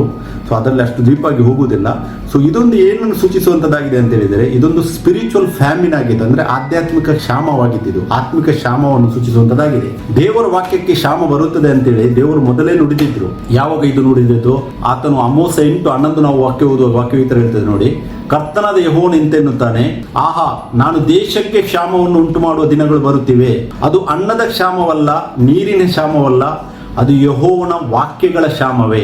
ದೇವರೆಲ್ಲರೆಡೆ ಮೊದಲೇ ನುಡಿದಿದ್ದರು. ಅಮೋಸ ಪ್ರವಾದಿ ಯಾವಾಗಿದ್ದ ಈ ಲೋಕದಲ್ಲಿ? ಎಷ್ಟೋ ವರ್ಷಗಳ ಮುಂಚೆ ಅವರು ದೇಹದಲ್ಲಿ ಬರುವುದಕ್ಕಿಂತ ಮುಂಚೆ ಅಲ್ಲಿ ನುಡಿದಿದ್ದರು ಅವರು, ದೇವರ ವಾಕ್ಯಗಳ ಕ್ಷಾಮ ಈ ಲೋಕಕ್ಕೆ ಬರುವುದಂತೇಳಿ. ಮತ್ತೆ ಇದು ಟೆಸ್ಟಿಫೈ ಆಗ್ತದೆ ಎಲ್ಲಿಂದ? AD 300 ಇಂದ ಹಿಡಿದು AD 1500 ತನಕ, ಅಂದ್ರೆ ಕ್ರಿಸ್ತಶಕ 300ರಿಂದ ಕ್ರಿಸ್ತಶಕ 1500 ವರ್ಷಗಳ ತನಕ ಇದು ಆಲ್ರೆಡಿ ಪ್ರೂವ್ ಆಗ್ತದೆ. ವಾಕ್ಯಗಳ ಕ್ಷಾಮವಿತ್ತು. ಯಾಕೆ? ಕ್ರಿಸ್ತಶಕ 400ರಲ್ಲಿ ಆ ಜೆರೋಮ್ ಏನಿದ್ದಾನೆ ಅವನು ಬೈಬಲ್ ಅನ್ನು, ಇಡೀ ಬೈಬಲ್ ಅನ್ನು ಟ್ರಾನ್ಸ್ಲೇಟ್ ಮಾಡಿದ್ದ ಲ್ಯಾಟಿನ್ಗೆ. ಆ ಲ್ಯಾಟಿನ್ ಲ್ಯಾಂಗ್ವೇಜ್ ಅಲ್ಲಿ ಇದ್ದದ್ದು ಪಾದ್ರಿಗಳು ಮತ್ತೆ ಅವರ ಪೋಪ್ ಅವರ ಟೀಮ್ ಮಾತ್ರ ಓದಬಹುದಿತ್ತು. ಬೇರೆ ಯಾರಿಗೂ ದೇವರ ವಾಕ್ಯವು ಸಿಗ್ತಾ ಇರಲಿಲ್ಲ. ಅವರೇನು ಹೇಳ್ತಾರೆ ಅದೇ ಸತ್ಯ, ಅವರೇನು ಬೋಧಿಸ್ತಾರೆ ಅದೇ ಸತ್ಯ, ಅದರಲ್ಲಿ ಏನು ಬರ್ದಿದೆ ಯಾರಿಗೂ ಗೊತ್ತಿರಲಿಲ್ಲ. ಸೊ ಇದು ದೇವರ ವಾಕ್ಯಗಳ ಕ್ಷಾಮ. ನಾನು ಒನ್ ಟೈಮ್ ಅಲ್ಲಿ ಈ ವಾಕ್ಯವನ್ನು ನನಗೆ ಈ ಸೀಕ್ರೆಟ್ ರೆಪ್ಚರ್ ಅವರು ಬೋಧನೆ ಮಾಡಿದ್ರು, ಇದು ಮುಂದೆ ಬರುವ ದಿನಗಳಲ್ಲಿ ಆಗುವುದಂತೇಳಿ. ನನಗೊಂದು ಕ್ವಶನ್ ಇತ್ತು ಆ ಟೈಮಲ್ಲಿ. ಎಲ್ಲರ ಕೈಗಳಲ್ಲಿ ಬೈಬಲ್ ಉಂಟು, ಎಲ್ಲರ ಮೊಬೈಲ್ ಅಲ್ಲಿ ಬೈಬಲ್ ಉಂಟು, ಎಲ್ಲರ ಲ್ಯಾಪ್ಟಾಪ್ಗಳಲ್ಲಿ, ಇಂಟರ್ನೆಟ್ ಅಲ್ಲಿ, ಎಲ್ಲ ಕಡೆಯಲ್ಲಿ ಬೈಬಲ್ ಉಂಟು. ಇವಾಗ ಮುಂದೆ ಹೇಗೆ ಆಗ್ಬೋದು ಅಂತೇಳಿ ನನಗೆ ಯಾವತ್ತಿತ್ತು ಈ ಒಂದು ಕ್ವಶನ್ ಬರ್ತಾ ಇತ್ತು ಮನಸ್ಸಿಗೆ. ನಾನು ದೇವರಿಗೆ ಸ್ತೋತ್ರವನ್ನು ಸಲ್ಲಿಸ್ತೇನೆ. ಈ ವಾಕ್ಯದ ಫುಲ್ಫಿಲ್ಮೆಂಟ್ ಆಲ್ರೆಡಿ ಆಗಿದೆ ಅನ್ನುವಂಥದ್ದನ್ನು ದೇವರು ತನ್ನ ವಾಕ್ಯದಲ್ಲಿ ತೋರಿಸಿಕೊಟ್ಟಿದ್ದಾರೆ. ಯಾಕೆ? ಈ ಹಿಸ್ಟ್ರಿ ಯಾವಾಗ ಇತಿಹಾಸ ನನಗೆ ಗೊತ್ತಾಯ್ತಾ ಈ ಥರದ್ದು ಒಂದು ಇನ್ಸಿಡೆಂಟ್ ಈ ಲೋಕದಲ್ಲಿ ನಡೆದಿದೆ, ಸಭೆಯ ಒಳಗಡೆ ನಡೆದಿದೆ ಅಂತೇಳಿ, ಈ ವಾಕ್ಯದ ಫುಲ್ಫಿಲ್ಮೆಂಟ್ ಆಗಿ ಹೋಗಿದೆ, ಮುಂದೆ ಆಗೋದು ಅಲ್ಲ ಅಂತೇಳಿ ನಮಗೆ ಅದನ್ನು ಅರಿತು ಈ ವಾಕ್ಯದ ಸತ್ಯವನ್ನು ದೇವರು ಪ್ರಕಟಿಸಿದರು. ನೋಡಿ, ಈಗ ಆರ್ಟಿಫಿಷಿಯಲ್ ಇಂಟೆಲಿಜೆನ್ಸ್ ಏನಿದೆ ಅದಕ್ಕೆ ನೀವು ಒಂದು ಟಾಪಿಕ್ ಕೊಡಿ, ಇಡೀ ಪ್ಯಾಸೇಜ್ ನಿಮಗೆ ವಾಕ್ಯದ ಮುಖಾಂತರವಾಗಿ ಅದು ನಿಮಗೆ ರೆಡಿ ಮಾಡಿ ಕೊಡುವಂಥದ್ದಾಗಿದೆ. ಸೊ ಅಂಥ ಒಂದು ಟೆಕ್ನಾಲಜಿ ಡೆವಲಪ್ ಆದಮೇಲೆ ಇನ್ನೂ ದೇವರ ವಾಕ್ಯಕ್ಕೆ ಕ್ಷಾಮ ಬರುವುದು ಅದು ಊಹಿಸ್ಲಿಕ್ಕೂ ಸಾಧ್ಯ ಇಲ್ಲ. ಬಟ್ ಒಂದು ಟೈಮಲ್ಲಿ ಆಗಿದೆ ಅಂತೇಳಿ ನಮಗೆ ಇತಿಹಾಸ ಪ್ರೂಫ್ ಮಾಡ್ತಾ ಉಂಟು. ಹೇಗೆ? AD 400ರಲ್ಲಿ ಬೈಬಲ್ ಟ್ರಾನ್ಸ್ಲೇಟ್ ಆಗ್ತದೆ ಲ್ಯಾಟಿನ್ಗೆ, ಅಲ್ಲಿಂದ 1500 ತನಕ ಕ್ರಿಸ್ತಶಕ ಬೈಬಲ್ ಬೇರೆ ಯಾವುದೇ ಭಾಷೆಯಲ್ಲಿ ಸಿಗ್ತಾ ಇರಲಿಲ್ಲ. ಈವನ್ ಯಾವುದೇ ದೇಶದ ಆ ಲೋಕಲ್ ಲ್ಯಾಂಗ್ವೇಜ್ ಅಲ್ಲಿ ಕೂಡ ಬೈಬಲ್ ಸಿಗ್ತಾ ಇಲ್ಲ. ಯಾಕೆ? ಎಲ್ಲ ಕಡೆಯಲ್ಲಿಯೂ ರೋಮನ್ ಸಾಮ್ರಾಜ್ಯವೇ ನಡೀತಾ ಉಂಟು. ರೋಮನ್ ಕ್ಯಾಥಲಿಕ್ ಸಾಮ್ರಾಜ್ಯ ನಡೆಸ್ತಾ ಇದ್ದರು. ಮತ್ತೆ ಅವರು ಏನು ಆ ಪರಿಶುದ್ಧ ಕೌನ್ಸಿಲ್ ಏನು ಮಾಡ್ತಾ ಇದ್ರು, ಅವರೇನು ರೂಲ್ಸ್ ಅಂಡ್ ರೆಗ್ಯುಲೇಷನ್ ತರ್ತಾ ಇದ್ರು, ಅಲ್ಲಿ ಬೇರೆ ಯಾರು ಟ್ರೈ ಮಾಡಿದ್ರು ಕೂಡ ಅವರನ್ನು ಕೊಲ್ಲುವುದೇ ಆ ಬೈಬಲನ್ನು ಹೊತ್ತು ಹಾಕುವುದು ಅದೇ ಅವರ ಕೆಲಸವಾಗಿತ್ತು. ಇದು ನಾನು ಯಾವುದು ಸ್ಟೋರಿ ಹೇಳ್ತಾ ಇಲ್ಲ, ಇದು ಇತಿಹಾಸದಲ್ಲಿ ಆದ ವಿಷಯವನ್ನು ಇಲ್ಲಿ ನಿಮಗೆ ನಾನು ತೋರಿಸ್ತಾ ಇದ್ದೇನೆ ಹಿಸ್ಟ್ರಿ ಮುಖಾಂತರವಾಗಿ. ಸೊ ಅದಕ್ಕೆ ವಾಕ್ಯದಲ್ಲಿ ನೆಲೆಗೊಳ್ಳಿರಿ ಅಂತೇಳಿ ನಾನು ಪುನಃ ನಿಮ್ಗೆ ಹೇಳ್ತೇನೆ. ಮತ್ತೆ ಆತನ ಇನ್ನೊಂದು ಸೈತಾನನಿಂದ ಪ್ರಭಾವಿತ ಈ ಸಭೆ ಏನಿದೆ ಕ್ಯಾಥೋಲಿಕ್ ಸಭೆ, ಅವರು ಬೈಬಲ್ ಗ್ರಂಥಗಳನ್ನು ಸುಟ್ಟು ಹಾಕ್ತಾ ಇದ್ರು. ಮತ್ತು ಎಷ್ಟೋ ಜನ ಕ್ರಿಶ್ಚಿಯನ್ಸ್ ಅನ್ನು ಅವರು ಕೊಂದಿದ್ದಾರೆ. ಟ್ರೂ ಕ್ರಿಶ್ಚಿಯನ್ಸ್ ಅಂದರೆ ಕ್ರಿಸ್ತನ ನಿಜವಾದ ಅನುಯಾಯಿಗಳೇನಿದ್ದಾರೆ ಎಷ್ಟೋ ಜನರನ್ನು ಕೊಂದಿದ್ದಾರೆ. ಇದರಲ್ಲಿ ಒಂದು ಇನ್ಸಿಡೆಂಟ್ ಕ್ರಿಸ್ತ ಶಕ 514 ನಡೆಯುತ್ತದೆ. ಅವರೊಂದು ಲ್ಯಾಟ್ರಿನ್ ಕೌನ್ಸಿಲ್ ಮಾಡ್ತಾ ಇದ್ರು. ಈ ಲ್ಯಾಟ್ರಿನ್ ಕೌನ್ಸಿಲ್ ಅಲ್ಲಿ ಇದರಲ್ಲಿ 12 ಪರಿಷತ್ತು ಅಂದ್ರೆ 12 ಕೌನ್ಸಿಲ್ ಮಾಡಿದ್ದಾರೆ. 12 ಸಿಟ್ಟಿಂಗ್ಸ್ ಅಂದ್ರೆ ಈ ಸಿಟ್ಟಿಂಗ್ಸ್ ಮಾಡಿದ್ದಾರೆ. ಅದರಲ್ಲಿ 5th ಸಿಟ್ಟಿಂಗ್ ಅಲ್ಲಿ ಅವರು 5th ಲ್ಯಾಟ್ರಿನ್ ಕೌನ್ಸಿಲ್ ಅಲ್ಲಿ ಆ ಪೋಪ್ ಏನಿದ್ದಾನೆ ಆತನೊಂದು ಅನೌನ್ಸ್ಮೆಂಟ್ ಮಾಡ್ತಾನೆ. ಅಲ್ಲಿ ಆತನ ಹೇಳ್ತಾನೆ, ಯಾರೆಲ್ಲ ಹೆರಿಟಿಕ್ಸ್ ಇದ್ರು ಅಂದ್ರೆ ಯಾರೆಲ್ಲ ರೋಮನ್ ಕ್ಯಾಥಲಿಕ್ ಅನ್ನು ಒಪೋಸ್ ಮಾಡ್ತಾ ಇದ್ರು ಅವ್ರನ್ನ ನಾವು ಎಲ್ಲರನ್ನು ಕೊಂದಿದ್ದೆವು, ಇನ್ನು ಯಾರು ಒಪೋಸ್ ಮಾಡೋರು ಇಲ್ಲ ಅಂತೇಳಿ ಅಫಿಷಿಯಲ್ ಅನೌನ್ಸ್ಮೆಂಟ್ ಆತನು ಮಾಡಿದ್ದಾನೆ. ಇದರದ್ದು ಕಾಪಿ ಉಂಟು. ಅಫಿಷಿಯಲ್ ಅನೌನ್ಸ್ಮೆಂಟ್ ಮಾಡಿ ಹೇಳ್ತಾನೆ, ಇನ್ನು ಯಾವ ಅಧಿಕಾರವೂ ಇಲ್ಲ, ನಾನೇ, ಆತನೇ ಹೇಳ್ತಾನೆ, ಪೋಪೆ ಸರ್ವಾಧಿಕಾರ, ಈ ಲೋಕದಲ್ಲಿ ಆತನೇ ಕ್ರಿಸ್ತನ ಪ್ರತಿನಿಧಿ, ಆತನೇನು ಮಾಡ್ತಾ ಇದ್ದಾನೆ ಆತನೇ ಅದೇ ಸರಿ, ಮತ್ತೆ ಎಲ್ಲರನ್ನ ಆತನು ನಾಶ ಮಾಡಿದ್ದಾನೆ ಅಂತೇಳಿ ಅಫಿಷಿಯಲ್ ಅನೌನ್ಸ್ಮೆಂಟ್ ಆತನು 5th ಲ್ಯಾಟ್ರಿನ್ ಕೌನ್ಸಿಲ್ ಅಲ್ಲಿ ಆತನು ಮಾಡಿದ್ದಾನೆ. ಬಟ್ ದೇವರು ಏನ್ ಮಾಡ್ತಾರೆ, ಎಕ್ಸಾಕ್ಟ್ಲಿ 3.5 years ನಂತರ 1517 ಅಕ್ಟೋಬರ್ 31 ಅಲ್ಲಿ ಮಾರ್ಟಿನ್ ಲೂಥರ್ ಅನ್ನು ದೇವರು ರೇಸ್ ಮಾಡ್ತಾರೆ. ಮಾರ್ಟಿನ್ ಲೂಥರ್ ಎದ್ದು ಬಿಟ್ಟು ಅಕ್ಟೋಬರ್ 31 1517 ಅಲ್ಲಿ 95 ಥೀಸಸ್ ಆತನ ಏನಿದ್ದಾನೆ ಆ ರೋಮನ್ ಕ್ಯಾಥಲಿಕ್ ಟೆಂಪಲ್ ಏನಿತ್ತು ಅದರಲ್ಲಿ ಆತನಲ್ಲಿ ಜಡೀತಾನೆ, ಹೇಳ್ತಾನೆ ಇದೆಲ್ಲ ನೀವು ತಪ್ಪಾಗಿದೆ, ರಾಂಗ್ ಇದ್ದೀರಾ ನೀವು ಅಂತೇಳಿ ತೋರಿಸ್ತಾನೆ ಓಪನ್ ಆಗಿ. ಇದರದು ಈ ವಾಕ್ಯದ ಕೂಡ ಫುಲ್ಫಿಲ್ಮೆಂಟ್ ನಾವು ಪ್ರಕಟಣೆ 11ನೇ ಅಧ್ಯಾಯದಲ್ಲಿ ಓದುವಾಗ ನಮಗೆ ಸಿಗ್ತದೆ. ಅಲ್ಲಿ ವಾಕ್ಯ ಹೇಳ್ತದೆ, 3.5 ದಿನಗಳ ಕಾಲ ಅವರ ಶವಗಳು ಈ ಭೂಮಿ ಮೇಲೆ ಬಿದ್ದಿರುವುದು, ಮತ್ತೆ ಎಲ್ಲರೂ ಅಲ್ಲಿ ನೋಡುವವರು, ಭೂಮಿಯಲ್ಲಿರುವ ಎಲ್ಲರೂ ನೋಡುವವರು ಅಂತೇಳಿ ಅದು ಸ್ಪಿರಿಚುವಲ್ ಮೀನಿಂಗ್ ಅನ್ನು ಕೊಡುವಂಥದ್ದಾಗಿದೆ. ನಾನು ನೆಕ್ಸ್ಟ್ 2 ಸಾಕ್ಷಿಗಳು ವಿಡಿಯೋ ಮಾಡ್ತೇನೆ, ಅವಾಗ ಅದನ್ನು ಎಕ್ಸ್ಪ್ಲೇನ್ ಮಾಡ್ತೇನೆ. ಅಲ್ಲಿ 3.5 ದಿನ ಅಂತ ಹೇಳಿದ್ರೆ ಅದು ಪ್ರೊಫೆಟಿಕ್ ಡೇಸ್. ಅದು ಪ್ರೊಫೆಟಿಕ್ ಡೇಸ್ ಅಲ್ಲಿ 1 ದಿನ ಅಂತ ಹೇಳಿದ್ರೆ 1 ವರ್ಷಕ್ಕೆ ಕಂಪೇರ್ ಮಾಡಿದೆ. ಅದು 3.5 ದಿನ ಅಂತ ಹೇಳಿದ್ರೆ ಎಕ್ಸಾಕ್ಟ್ಲಿ 3.5 years. ಈ 1514 ಅಲ್ಲಿ ಪೋಪ್ ಏನು ಅನೌನ್ಸ್ ಮಾಡ್ತಾನೆ, ಎಲ್ಲ ನಾಶವಾಯ್ತು, ನಾನು ನಾಶ ಮಾಡಿದೆ, ಯಾರು ಒಪ್ಪೋಸ್ ಮಾಡುವವರು ಇಲ್ಲ ಅಂತ ಹೇಳುವಾಗ 1517 ಅಕ್ಟೋಬರ್ 31 ಅಲ್ಲಿ ಮಾರ್ಟಿನ್ ಲೂಥರ್ ರೇಸ್ ಆಗಿ ಅದೇ ವಾಕ್ಯಕ್ಕೆ ಅನುಗುಣವಾಗಿ ಎಕ್ಸಾಕ್ಟ್ಲಿ ವಾಕ್ಯದ ಫುಲ್ಫಿಲ್ಮೆಂಟ್ ಆಗಿ ಆತನಲ್ಲಿ ಆ ಪ್ರಕಟಣೆ 11, 7, 8, 9 ಏನು ವಾಕ್ಯ ಇದೆ ಅಲ್ಲಿ ಆ ವಾಕ್ಯವನ್ನು ಫುಲ್ಫಿಲ್ಮೆಂಟ್ ಮಾಡ್ತಾನೆ. ಅಲ್ಲಿ ಅದಾದ ವಿಷಯ, ಅಲ್ಲಿ ನಡೆದ ವಿಷಯ ಆತನು. ಮತ್ತೆ ಅಲ್ಲಿ ಭೂಮಿ ಎಲ್ಲರೂ ಲೋಕದ ಎಲ್ಲ ನೋಡುವರು ಅಂತ ಹೇಳುವಾಗ ಅಲ್ಲಿ ಭೂಮಿ ಏನಿದೆ ಅದು ಲೋಕಲ್ ರೀಜನ್, ರೋಮನ್ ಸಾಮ್ರಾಜ್ಯವನ್ನು ಸೂಚಿಸ್ತಾ ಇದೆ. ಅದು ಗಿ ಅಂತೇಳಿ ವರ್ಡ್ ಕೊಟ್ಟಿದ್ದಾರೆ. ಅಲ್ಲಿ ವೈಕೋಮನ್ ಅಂತೇಳಿ ವಾಕ್ಯ ಹೇಳ್ತಾ ಇಲ್ಲ. ವೈಕೋಮನ್ ಅಂತ ಹೇಳಿದ್ರೆ ಇಡೀ ಲೋಕ, ಗ್ರೀಕಲ್ಲಿ ವರ್ಡ್ ಇದೆ ವೈಕೋಮನ್, ಅದು ಇಡೀ ಲೋಕ. ಬಟ್ ಅಲ್ಲಿ ಪ್ರಕಟಣೆ 11ರಲ್ಲಿ 7, 8, 9ರಲ್ಲಿ ಭೂಮಿ ಏನು ಉಲ್ಲೇಖವಾಗಿದೆ ಅದು ರೋಮನ್ ಸಾಮ್ರಾಜ್ಯವನ್ನು ಸೂಚಿಸುವಂಥದ್ದಾಗಿದೆ. ಅಂದರೆ ರೋಮನ್ನರು ಎಲ್ಲರೂ ಇದನ್ನು ನೋಡುವರು, ಆತನೇನು ಅನೌನ್ಸ್ಮೆಂಟ್ ಮಾಡಿದ್ದಾನೆ ಅದನ್ನೆಲ್ಲರೂ ಅವ್ರು ನೋಡ್ತಾರೆ, ಮತ್ತೆ ಎಲ್ಲರೂ ಯೋಚಿಸ್ತಾರೆ ಇನ್ನು ಫಿನಿಶ್ ಆದ್ರೆ ಯಾರು ಇಲ್ಲ ಅಪೋಸ್ ಮಾಡೋರು ಅಂತೇಳಿ. ಬಟ್ 1517 ಅಲ್ಲಿ ಮಾರ್ಟಿನ್ ಲೂಥರ್ ಅನ್ನು ದೇವರು ರೈಸ್ ಮಾಡ್ತಾರೆ. ಸೊ ಈ ತರದ ಎಲ್ಲ ಘಟನೆಗಳು ಹಿಸ್ಟ್ರಿಯಲ್ಲಿ ನಡೆಸಿದೆ. ಅದಕ್ಕೆ ಸೈತಾನನು ದೇವರ ವಾಕ್ಯದ ಮೇಲೆ ಯುದ್ಧವನ್ನು ನಡೆಸಿದ್ದಾನೆ. ಸೊ ನಾವೆಲ್ಲರೂ ಈ ಘಟನೆಗಳನ್ನು ನೋಡಿ ಇವಾಗ ಅರಿಬಹುದು. ಪ್ರಕಟಣೆ 10ರಲ್ಲಿ ಇದರ ಸಂಕ್ಷಿಪ್ತವಾಗಿ ವಿವರಿಸಲಾಗಿದೆ. ಪ್ರಕಟಣೆ 10 ಕೂಡ ನೋಡಿ ಡಿಸೆಪ್ಷನ್ ತಂದಿದ್ದಾನೆ ಸೈತಾನನು. ಹೇಗೆ ಎಂಡ್ ಟೈಮ್ ಅವರಿಗೆ ಅವರು ಇದನ್ನು 19th ಸೆಂಚುರಿಗೆ ತೆಗೆದುಕೊಂಡು ಆ ವಿಲಿಯಂ ಬ್ರನ್ನಮ್ ಅಂತೇಳಿ ಏನು ಒಬ್ಬ US ಅಲ್ಲಿ ಬಂದಿದ್ದ ಆತನು ಪ್ರವಾದಿ ಅಂತೇಳಿ ಅವರನ್ನು ಅಲ್ಲಿ ಕೂಡ ಸುಳ್ಳನ್ನು ನಂಬುವಾಗೆ ಆತನು ಮಾಡಿದ್ದಾರೆ. ಇದಾದ ವಿಷಯ 15th 16th ಸೆಂಚುರಿಯಲ್ಲಿ ನಡೆದ ಘಟನೆ ಇದು. ಅಲ್ಲಿ ರಿಫಾರ್ಮೇಷನ್ ಬಂದಿದ್ದು, ಅಲ್ಲಿಂದ ಎಲ್ಲರಿಗೂ ಬೈಬಲ್ ಸಿಗ್ಲಿಕ್ಕೆ ಸ್ಟಾರ್ಟ್ ಆಗ್ತದೆ. ಅದೇ 18th ಸೆಂಚುರಿಯಿಂದ ಎಲ್ಲರ ಕೈಯಲ್ಲೂ ಕೂಡ ಬೈಬಲ್ ಹೋಗ್ತದೆ. ಬಟ್ ಈ ಘಟನೆಯನ್ನು ಅವರು ಅಲ್ಲಿ ಕನೆಕ್ಟ್ ಮಾಡಿ ಹೇಳಿದ್ದಾರೆ. 7ನೇ ದೇವದೂತ ಏನಿದ್ದಾನೆ ಆತನು ವಿಲಿಯಂ ಬ್ರನ್ನಮ್ ಅಂತೇಳಿ ಅವರು ಅಲ್ಲಿ ತಗೊಂಡಿದ್ದಾರೆ. ಅದು ಕೂಡ ಇನ್ನೊಂದು ಡಿಸೆಪ್ಷನ್ ಆಗಿದೆ. ದೇವರು ವಿಲಿಯಂ ತಂಡೇಲ್ ಅಂತೇಳಿ ಇನ್ನೊಬ್ಬ ಮನುಷ್ಯನ ರೈಸ್ ಮಾಡ್ತಾರೆ 15th ಸೆಂಚುರಿಯಲ್ಲಿ, ಅಂದ್ರೆ 15th ಸೆಂಚುರಿ ಆದ್ಮೇಲೆ. ಆ ಟೈಮಲ್ಲಿ ಇಂಗ್ಲಿಷ್ ಅಲ್ಲಿ ಬೈಬಲ್ ಅಲ್ಲಿ ಮುದ್ರಿಸ್ತಾರೆ ಇವರು ವಿಲಿಯಂ ತಂಡೇಲ್. ಸೊ ಇವರ ಫಸ್ಟ್ ಪ್ರಿಂಟಿಂಗ್ ಏನಿದೆ ಅದು 1526 ಅಲ್ಲಿ ನಡೆಸ್ತದೆ. ಬಟ್ 1536 ಅಲ್ಲಿ ಯಾವಾಗ ಅವರು ಮತ್ತೆ ವಿಲಿಯಂ ತಂಡೇಲ್ ಸಾಯ್ತಾರೆ, ಅಂದ್ರೆ ಅವರನ್ನು ಕೂಡ ಕೊಲ್ತಾರೆ ಇವರು ರೋಮನ್ ಕ್ಯಾಥಲಿಕ್ ಅವರು. ಅವರ ಮರಣದ ನಂತರ ಅವರು ಟ್ರಾನ್ಸ್ಲೇಟ್ ಮಾಡಿದ ಇದೇನಿದೆ ಟ್ರಾನ್ಸ್ಲೇಷನ್ ಏನಿದೆ ಅದನ್ನು ತುಂಬಾ ಸಾರಿ ಅವರು ಕಂಪೇರ್ ಮಾಡ್ತಾರೆ ಒರಿಜಿನಲ್ ಸ್ಕ್ರಿಪ್ಟ್ ಇಂದ, ಮತ್ತೆ ಪುನಃ ರೀಪ್ರಿಂಟ್ ಮಾಡ್ತಾರೆ. ಸೊ ಅದಕ್ಕೆ ವಿಲಿಯಂ ತಂಡೇಲ್ ಕೂಡ ಇಂಗ್ಲಿಷ್ ಭಾಷೆಯಲ್ಲಿ ಅವರು ಅನುವಾದಿಸಿ ಮುದ್ರಿಸಿದಕ್ಕೆ ಆ ಸಮಯದಲ್ಲಿ ಪೋಪ್ ವಿಚಾರಣೆಗೆ ಆತನ ಒಳಗಡಿಸ್ತಾನೆ. ಮತ್ತು ತಂಡೇಲನ್ನು ಆತನ ಕಂಬಕ್ಕೆ ಕಟ್ಟಿ ಅದನ್ನ ಕತ್ತರಿಸಿ ಅವನನ್ನು ಕೊಲ್ತಾರೆ ಮೊದಲು. ಮತ್ತೆ ಕೊಂದ ಮೇಲೆ ಆತನ ಬಾಡಿಗೆ ಅಲ್ಲಿ ಬೆಂಕಿ ಕೊಟ್ಟು ಆತನನ್ನು ಹೊತ್ತಿಸ್ತಾರೆ. ಆ ಟೈಮಲ್ಲಿ ಆ ತಂಡೇಲ್ ಒಂದು ಪ್ರಾರ್ಥನೆ ಮಾಡ್ತಾನೆ, ಕರ್ತನೆ ಇಂಗ್ಲೆಂಡ್ ರಾಜನ ಕಣ್ಣುಗಳು ತೆರೆಯಂತೆ. ಇದು 1536 ಅಲ್ಲಿ ಆಗಿದ್ದ ಇನ್ಸಿಡೆಂಟ್. ದೇವರು ಆತನ ಪ್ರಾರ್ಥನೆಗೆ ಉತ್ತರ ಕೊಡ್ತಾರೆ. ಯಾಕಂದ್ರೆ ದೇವರು 1540 ಮತ್ತೆ ಇಂಗ್ಲೆಂಡ್ ರಾಜ ಏನಿದ್ದಾನೆ ಆ ಟೈಮ್ ಕಿಂಗ್ ಹೆನ್ರಿ 8 ಅಂತೇಳಿ ಆತನ ಕಣ್ಣು ತೆರೆಯುತ್ತಾರೆ. ಮತ್ತೆ ಆತನಲ್ಲಿ ಗ್ರೇಟ್ ಬೈಬಲ್ ಅನ್ನು ಅನಧಿಕೃತಗೊಳಿಸುವಂತೆ ಅದರಲ್ಲಿ ಪ್ರತಿಕ್ರಿಯೆ ನೀಡ್ತಾರೆ. ಅವರು ಗ್ರೇಟ್ ಬೈಬಲ್ ಅಲ್ಲಿ ಪ್ರಿಂಟ್ ಆಗ್ತದೆ.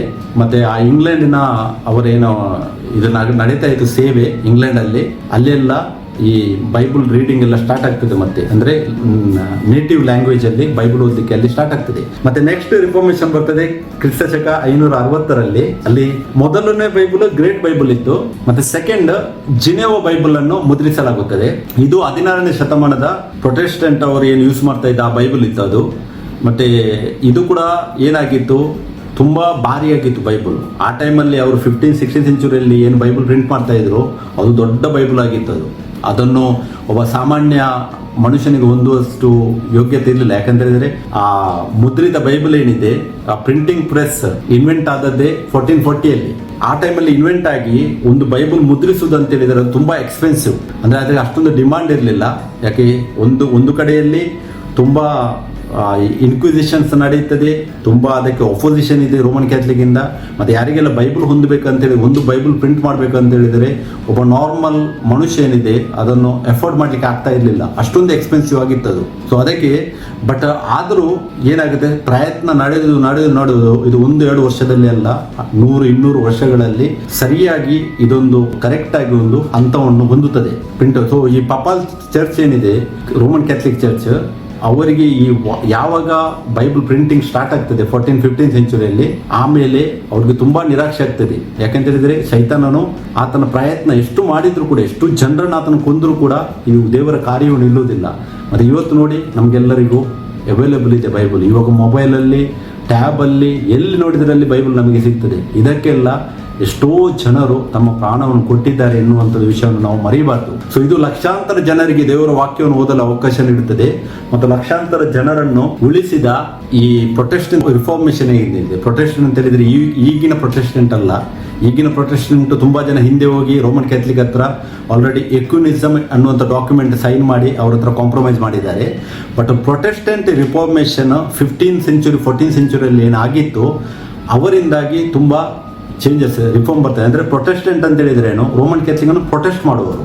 ಬಟ್ ಅದೇ ರೋಮನ್ ಕ್ಯಾಥಲಿಕ್ ಅನ್ನು ಪ್ರೊಟೆಸ್ಟ್ ಮಾಡಿದವರೇ ಇವಾಗ ಹೋಗಿ ಅವ್ರ ಹತ್ರ ಟೈ ಅಪ್ ಮಾಡಿದ್ದಾರೆ. ಫಾರ್ ಎಕ್ಸಾಂಪಲ್ ಮಾರ್ಟಿನ್ ಲೂಥರ್ 1517 ಆತನು ಆ ಥೀಸಸ್ ಅನ್ನು ಆಲ್ರೆಡಿ ಆತನು ಹೊಡೆದಿದ್ದ ರೋಮನ್ ಕ್ಯಾಥಲಿಕ್ ಟೆಂಪಲ್ ಮೇಲೆ. ಆಮೇಲೆ ಎಕ್ಯುನಿಸಮ್ ಡಾಕ್ಯುಮೆಂಟ್ ಇವರು ಯಾವಾಗ ಮಾಡ್ತಾರೆ 1948 ಮೊದಲು ಹೋಗಿ ಅವರ ಜೊತೆ ಟೈ ಅಪ್ ಆಗುವುದು ಕೂಡ ಆ ಮಾರ್ಟಿನ್ ಲೂಥರ್ ಆತನ ಸಭೆ, ಮಾರ್ಟಿನ್ ಲೂಥರ್ನ ಸಭೆ. ಮಾರ್ಟಿನ್ ಲೂಥರ್ ಹೊರಗೆ ಬರ್ತಾನೆ, ಬಟ್ ಆತನನ್ನು ಫಾಲೋ ಮಾಡ್ತಿದ್ದ ಆ ಸಭೆ ಏನಿದೆ ಅವರಿಗೆ ಅಲ್ಲಿ ಪೋಪ್ ಜೊತೆ ಪುನಃ ಟೈಅಪ್ ಆಗ್ತಾರೆ. ಸೊ ಅದಕ್ಕೆ ರಿಫಾರ್ಮೇಶನ್ ಆಲ್ರೆಡಿ 15-16 ಸೆಂಚುರಿಯಲ್ಲಿ ಬಂದಿತ್ತು. ಇದು ಗ್ರೇಟ್ ಅವೇಕ್ನಿಂಗ್ ಅಂದರೆ ಮಹಾ ಜಾಗೃತಿಗೆ ಕಾರಣವಾಗ್ತದೆ 15-16 ಸೆಂಚುರಿ. ಅಲ್ಲಿ ವಿಶ್ವದಾದ್ಯಂತ ಮಿಷನ್ಗಳು ಲಕ್ಷಾಂತರ ಜನರನ್ನು ಉಳಿಸುವಂಥದ್ದು ಕಾರ್ಯವು ಅಲ್ಲಿ ಸ್ಟಾರ್ಟ್ ಆಗ್ತದೆ. ಸೊ ನಾವು ನೋಡಿದ್ದೇವೆ ಇವಾಗ ಈ 7ನೇ ದೇವದೂತನು ಟ್ರಂಪೆಟ್ ಓದುವುದು ಏನನ್ನು ಸೂಚಿಸುವಂಥದ್ದಾಗಿದೆ. ದೇವರ ಸಂಕಲ್ಪ ಏನಿತ್ತು, ಎಲ್ಲರಿಗೂ ವಾಕ್ಯ ಸಿಗಬೇಕು. ಅದರ ರಿಫಾರ್ಮೇಶನ್ ದೇವರು 15-16 ಸೆಂಚುರಿಯಲ್ಲಿ ತರಲಿಕ್ಕೆ ಸ್ಟಾರ್ಟ್ ಮಾಡ್ತಾರೆ. 17th ಸೆಂಚುರಿಯಲ್ಲಿ ಇನ್ನೂ ಜೋರಾಗ್ತದೆ.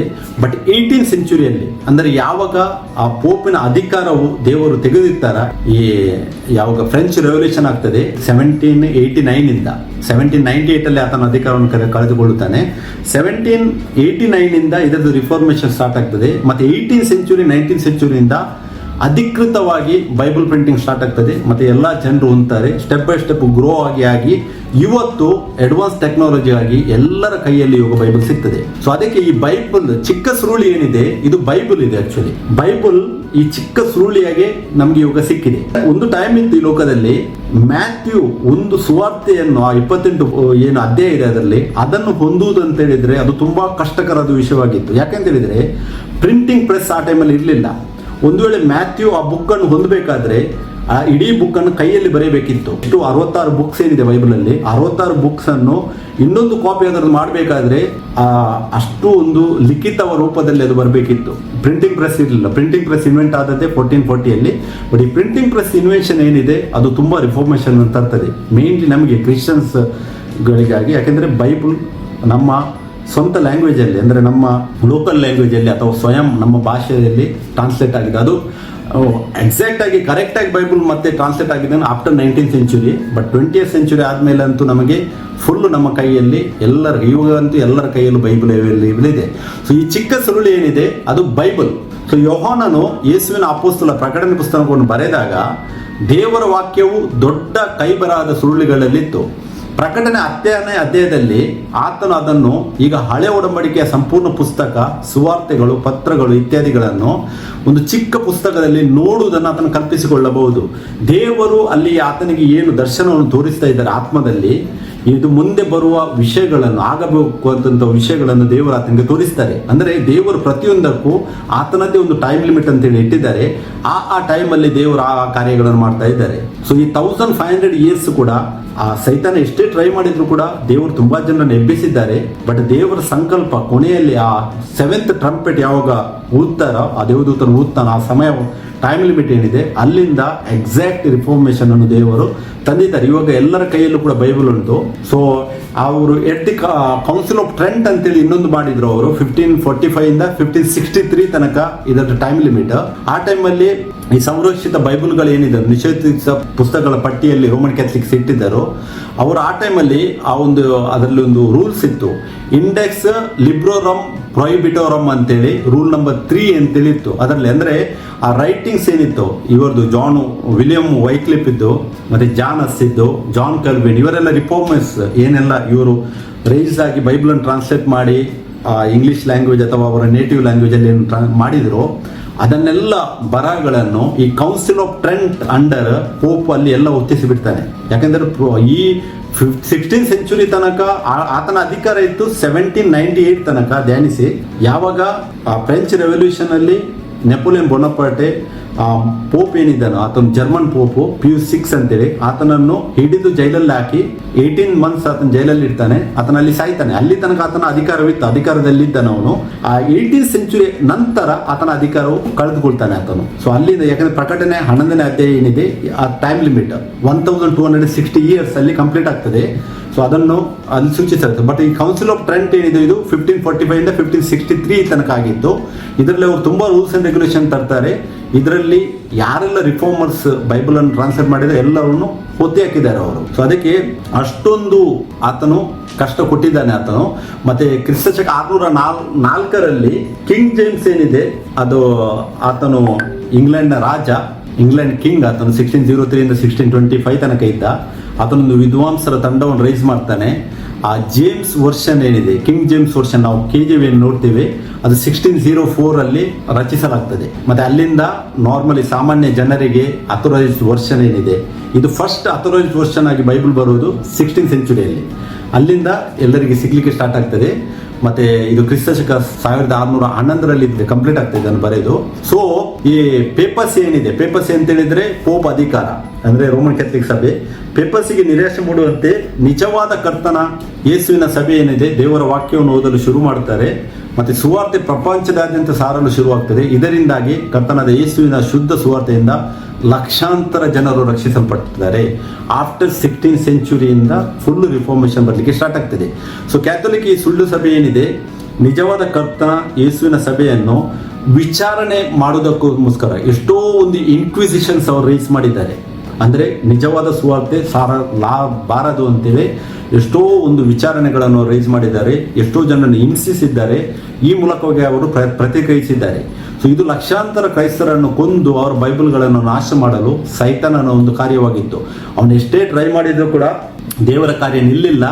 ಇವಾಗಲೂ ನಡೀತಾ ಇದೆ. ನಾವು ಬಲ್ಲತರಾಗಿದ್ದೇವೆ. ಸೈತಾನ ಎಷ್ಟೇ ಆತನು ಪ್ರಯತ್ನ ಪಟ್ಟರು ಕೂಡ ದೇವರು ಆರಿಸಿದ ಜನರು ದೇವರನ್ನು ಮಹಿಮೆ ಪಡಿಸ್ತಾರೆ. ಯಾಕೆಂತಂದ್ರೆ ದೇವರ ಕಾರ್ಯವು ಯಾವತ್ತೂ ನಿಲ್ಲಕ್ಕೆ ಆಗುವುದಿಲ್ಲ.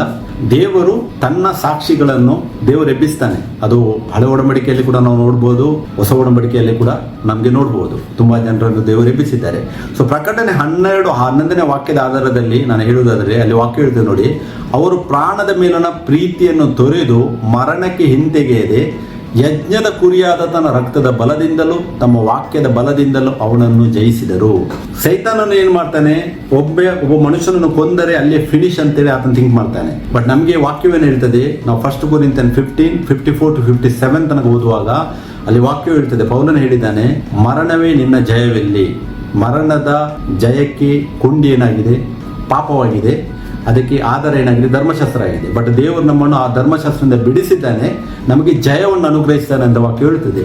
ಪ್ರಕಟಣೆ 12:11 ಕೂಡ ಸೈತಾನನ ಅದೇ ಮಾಡ್ತಾ ಇದ್ದನು. ಜನರನ್ನು ಕೊಂದರೆ ಫಿನಿಶ್ ಅಂತೇಳಿ ಆತನು ಥಿಂಕ್ ಮಾಡ್ತಾ ಇದ್ದನು. ಅದಕ್ಕೆ ಆತನು ರೋಮನ್ ಕ್ಯಾಥಲಿಕ್ ಮುಖಾಂತರ ಅಷ್ಟು ವರ್ಷಗಳ ಕಾಲ ಎಷ್ಟೊಂದು ಕ್ರಿಶ್ಚಿಯನ್ಸ್ ಅನ್ನು ಕೊಂದಿದ್ದಾನೆ. ಬಟ್ ದೇವರು ನಮಗೆ ಜಯವನ್ನು ಕೊಟ್ಟಿದ್ದಾರೆ. ಹೇಗೆ? ಎರಡನೇ ಬರೋಣದಲ್ಲಿ ಯೇಸು ಕ್ರಿಸ್ತನೊಂದಿಗೆ ಎದ್ದು ನಿತ್ಯತ್ವದಲ್ಲಿ ಅಂದರೆ ಎಟರ್ನಿಟಿಯಲ್ಲಿ ಆಳ್ವಿಕೆಯನ್ನು ಯೇಸು ಕ್ರಿಸ್ತನ ಜೊತೆ ನಡೆಸುವರಾಗಿದ್ದಾರೆ. ಸೊ ಅದಕ್ಕೆ ನಮಗೆ ನಾವು ಈ ದೇಹದ ಒಂದು ಮರಣಕ್ಕೆ ಯಾರು ಭಯಪಡುವ ಅವಶ್ಯಕತೆ ಇಲ್ಲ. ಸೊ ಇಲ್ಲಿ ವಾಕ್ಯ ಪ್ರಕಟಣೆ 10:9-10 ಹೇಳ್ತದೆ, ಚಿಕ್ಕ ಸುರುಳಿಯನ್ನು ತಿನ್ನುವುದು, ಈಟ್ ದ ಬುಕ್ ಅಂತೇಳಿ ಹೇಳ್ತಾನೆ. ಅಲ್ಲಿ ದೇವದೂತರು ಹೇಳ್ತಾನೆ, ಚಿಕ್ಕ ಸುರುಳಿಯನ್ನು ತಿನ್ನುವುದು. ಇದು ಏನನ್ನು ಸೂಚಿಸುವಂತದ್ದಾಗಿದೆ? ನೀನು ಇದನ್ನು ತೆಗೆದುಕೊಂಡು ತಿಂದು ಬಿಡು ಅಂತೇಳಿ ಇಲ್ಲಿ ಯೋಹಾನನಿಗೆ ಆ ದೂತನು ಹೇಳ್ತಾನೆ. 10ನೇ ವಾಕ್ಯ ನೋಡಿ, ಆಗ ನಾನು ಆ ಚಿಕ್ಕ ಸುರುಳಿಯನ್ನು ಆ ದೂತನ ಕೈಯಿಂದ ತೆಗೆದುಕೊಂಡು ತಿಂದು ಬಿಟ್ಟೆನು. ಅದು ನನ್ನ ಬಾಯಿಯಲ್ಲಿ ಜೇನಿನಂತೆ ಸಿಹಿಯಾಗಿತ್ತು. ಅದನ್ನು ತಿಂದ ಮೇಲೆ ಹೊಟ್ಟೆಯು ಕಹಿ ಆಯಿತು. ಆ ಚಿಕ್ಕ ಸುರುಳಿ ಏನಾಗಿದೆ? ಅದು ಬೈಬಲ್. ಯಾಕಂತ ಹೇಳಿದರೆ 15th-16th ಸೆಂಚುರಿಯಲ್ಲಿ ಒಂದು ಬೈಬಲ್ ಕಂಪೈಲ್ ಬೈಬಲ್ ಆಗಿ ಎಲ್ಲರಿಗೂ ಅಧಿಕೃತವಾಗಿ ಸಿಗ್ಲಿಕ್ಕೆ ಸ್ಟಾರ್ಟ್ ಆಗ್ತದೆ. ಇಲ್ಲಿ ವಾಕ್ಯ ಹೇಳ್ತದೆ, ನಾನು ಆ ಚಿಕ್ಕ ಸುರುಳಿಯನ್ನು ಆ ದೂತನ ಕೈಯಿಂದ ತೆಗೆದು ತಿಂದು ಬಿಟ್ಟನು. ಅದು ನನ್ನ ಬಾಯಿಯಲ್ಲಿ ಜೇನಿನಂತೆ ಸಿಹಿಯಾಗಿತ್ತು. ಅದನ್ನು ತಿಂದ ಮೇಲೆ ನನ್ನ ಹೊಟ್ಟೆ ಕಹಿ ಆಯಿತು. ಬಾಯಿಯಲ್ಲಿ ಜೇನಿನಂತೆ ಸಿಹಿ ಆಗುವುದು, ಹೊಟ್ಟೆ ಕಹಿ ಆಗುವುದು. ಇದರ ಅರ್ಥವೇನು? ನಾವು ಕೀರ್ತನೆ 119:103 ವಾಕ್ಯ ಓದುವುದಾದರೆ ಅಲ್ಲಿ ವಾಕ್ಯ ಹೇಳ್ತದೆ ನೋಡಿ, ನಿನ್ನ ಮಾತುಗಳು ಅಂದರೆ ನುಡಿಗಳು ನನ್ನ ನಾಲಿಗೆಗೆ ಎಷ್ಟೋ ರುಚಿಯಾಗಿವೆ, ಅವು ನನ್ನ ಬಾಯಿಗೆ ಜೇನು ತುಪ್ಪಕ್ಕಿಂತಲೂ ಸಿಹಿಯಾಗಿವೆ. ಇಲ್ಲಿ ವಾಕ್ಯವನ್ನು ನೋಡ್ಬೋದು, ನಾಲಿಗೆಗೆ ದೇವರ ವಾಕ್ಯವು ರುಚಿಯಾಗಿದೆ, ಅದು ನನ್ನ ಬಾಯಿಗೆ ಜೇನು ತುಪ್ಪಕ್ಕಿಂತಲೂ ಸಿಹಿಯಾಗಿದೆ ಅಂತೇಳಿ ವಾಕ್ಯ ಹೇಳ್ತದೆ. ಯೆರೆಮೀಯ 15:16 ಕೂಡ ನಾವು ಓದುವಾಗ ಅಲ್ಲಿ ವಾಕ್ಯ ಹೇಳ್ತದೆ, ನಿನ್ನ ವಾಕ್ಯಗಳು ಸಿಕ್ಕಿದವು, ಅವುಗಳನ್ನು ತಿಂದೆನು, ನಿನ್ನ ವಾಕ್ಯವು ನನ್ನ ಹೃದಯಕ್ಕೆ ಉಲ್ಲಾಸವು ಸಂತೋಷವಾಗಿತ್ತು. ಓ ಸೈನ್ಯಗಳ ದೇವರಾದ ಕರ್ತನೆ, ನಿನ್ನ ಹೆಸರಿನಲ್ಲಿ ಕರೆಯಲ್ಪಟ್ಟಿದ್ದೇನೆ. ಇಲ್ಲಿ ಕೂಡ ಯೆರೆಮೀಯನು ಹೇಳ್ತಾನೆ, ವಾಕ್ಯಗಳು ಆತನಿಗೆ ಸಿಗ್ತವೆ, ಆತನು ತಿಂತಾನೆ, ಆ ವಾಕ್ಯವು ಆತನ ಹೃದಯಕ್ಕೆ ಉಲ್ಲಾಸ ಮತ್ತು ಸಂತೋಷವನ್ನು ತರುವಂಥದ್ದಾಗಿದೆ ಅಂತ ಹೇಳ್ತಾನೆ.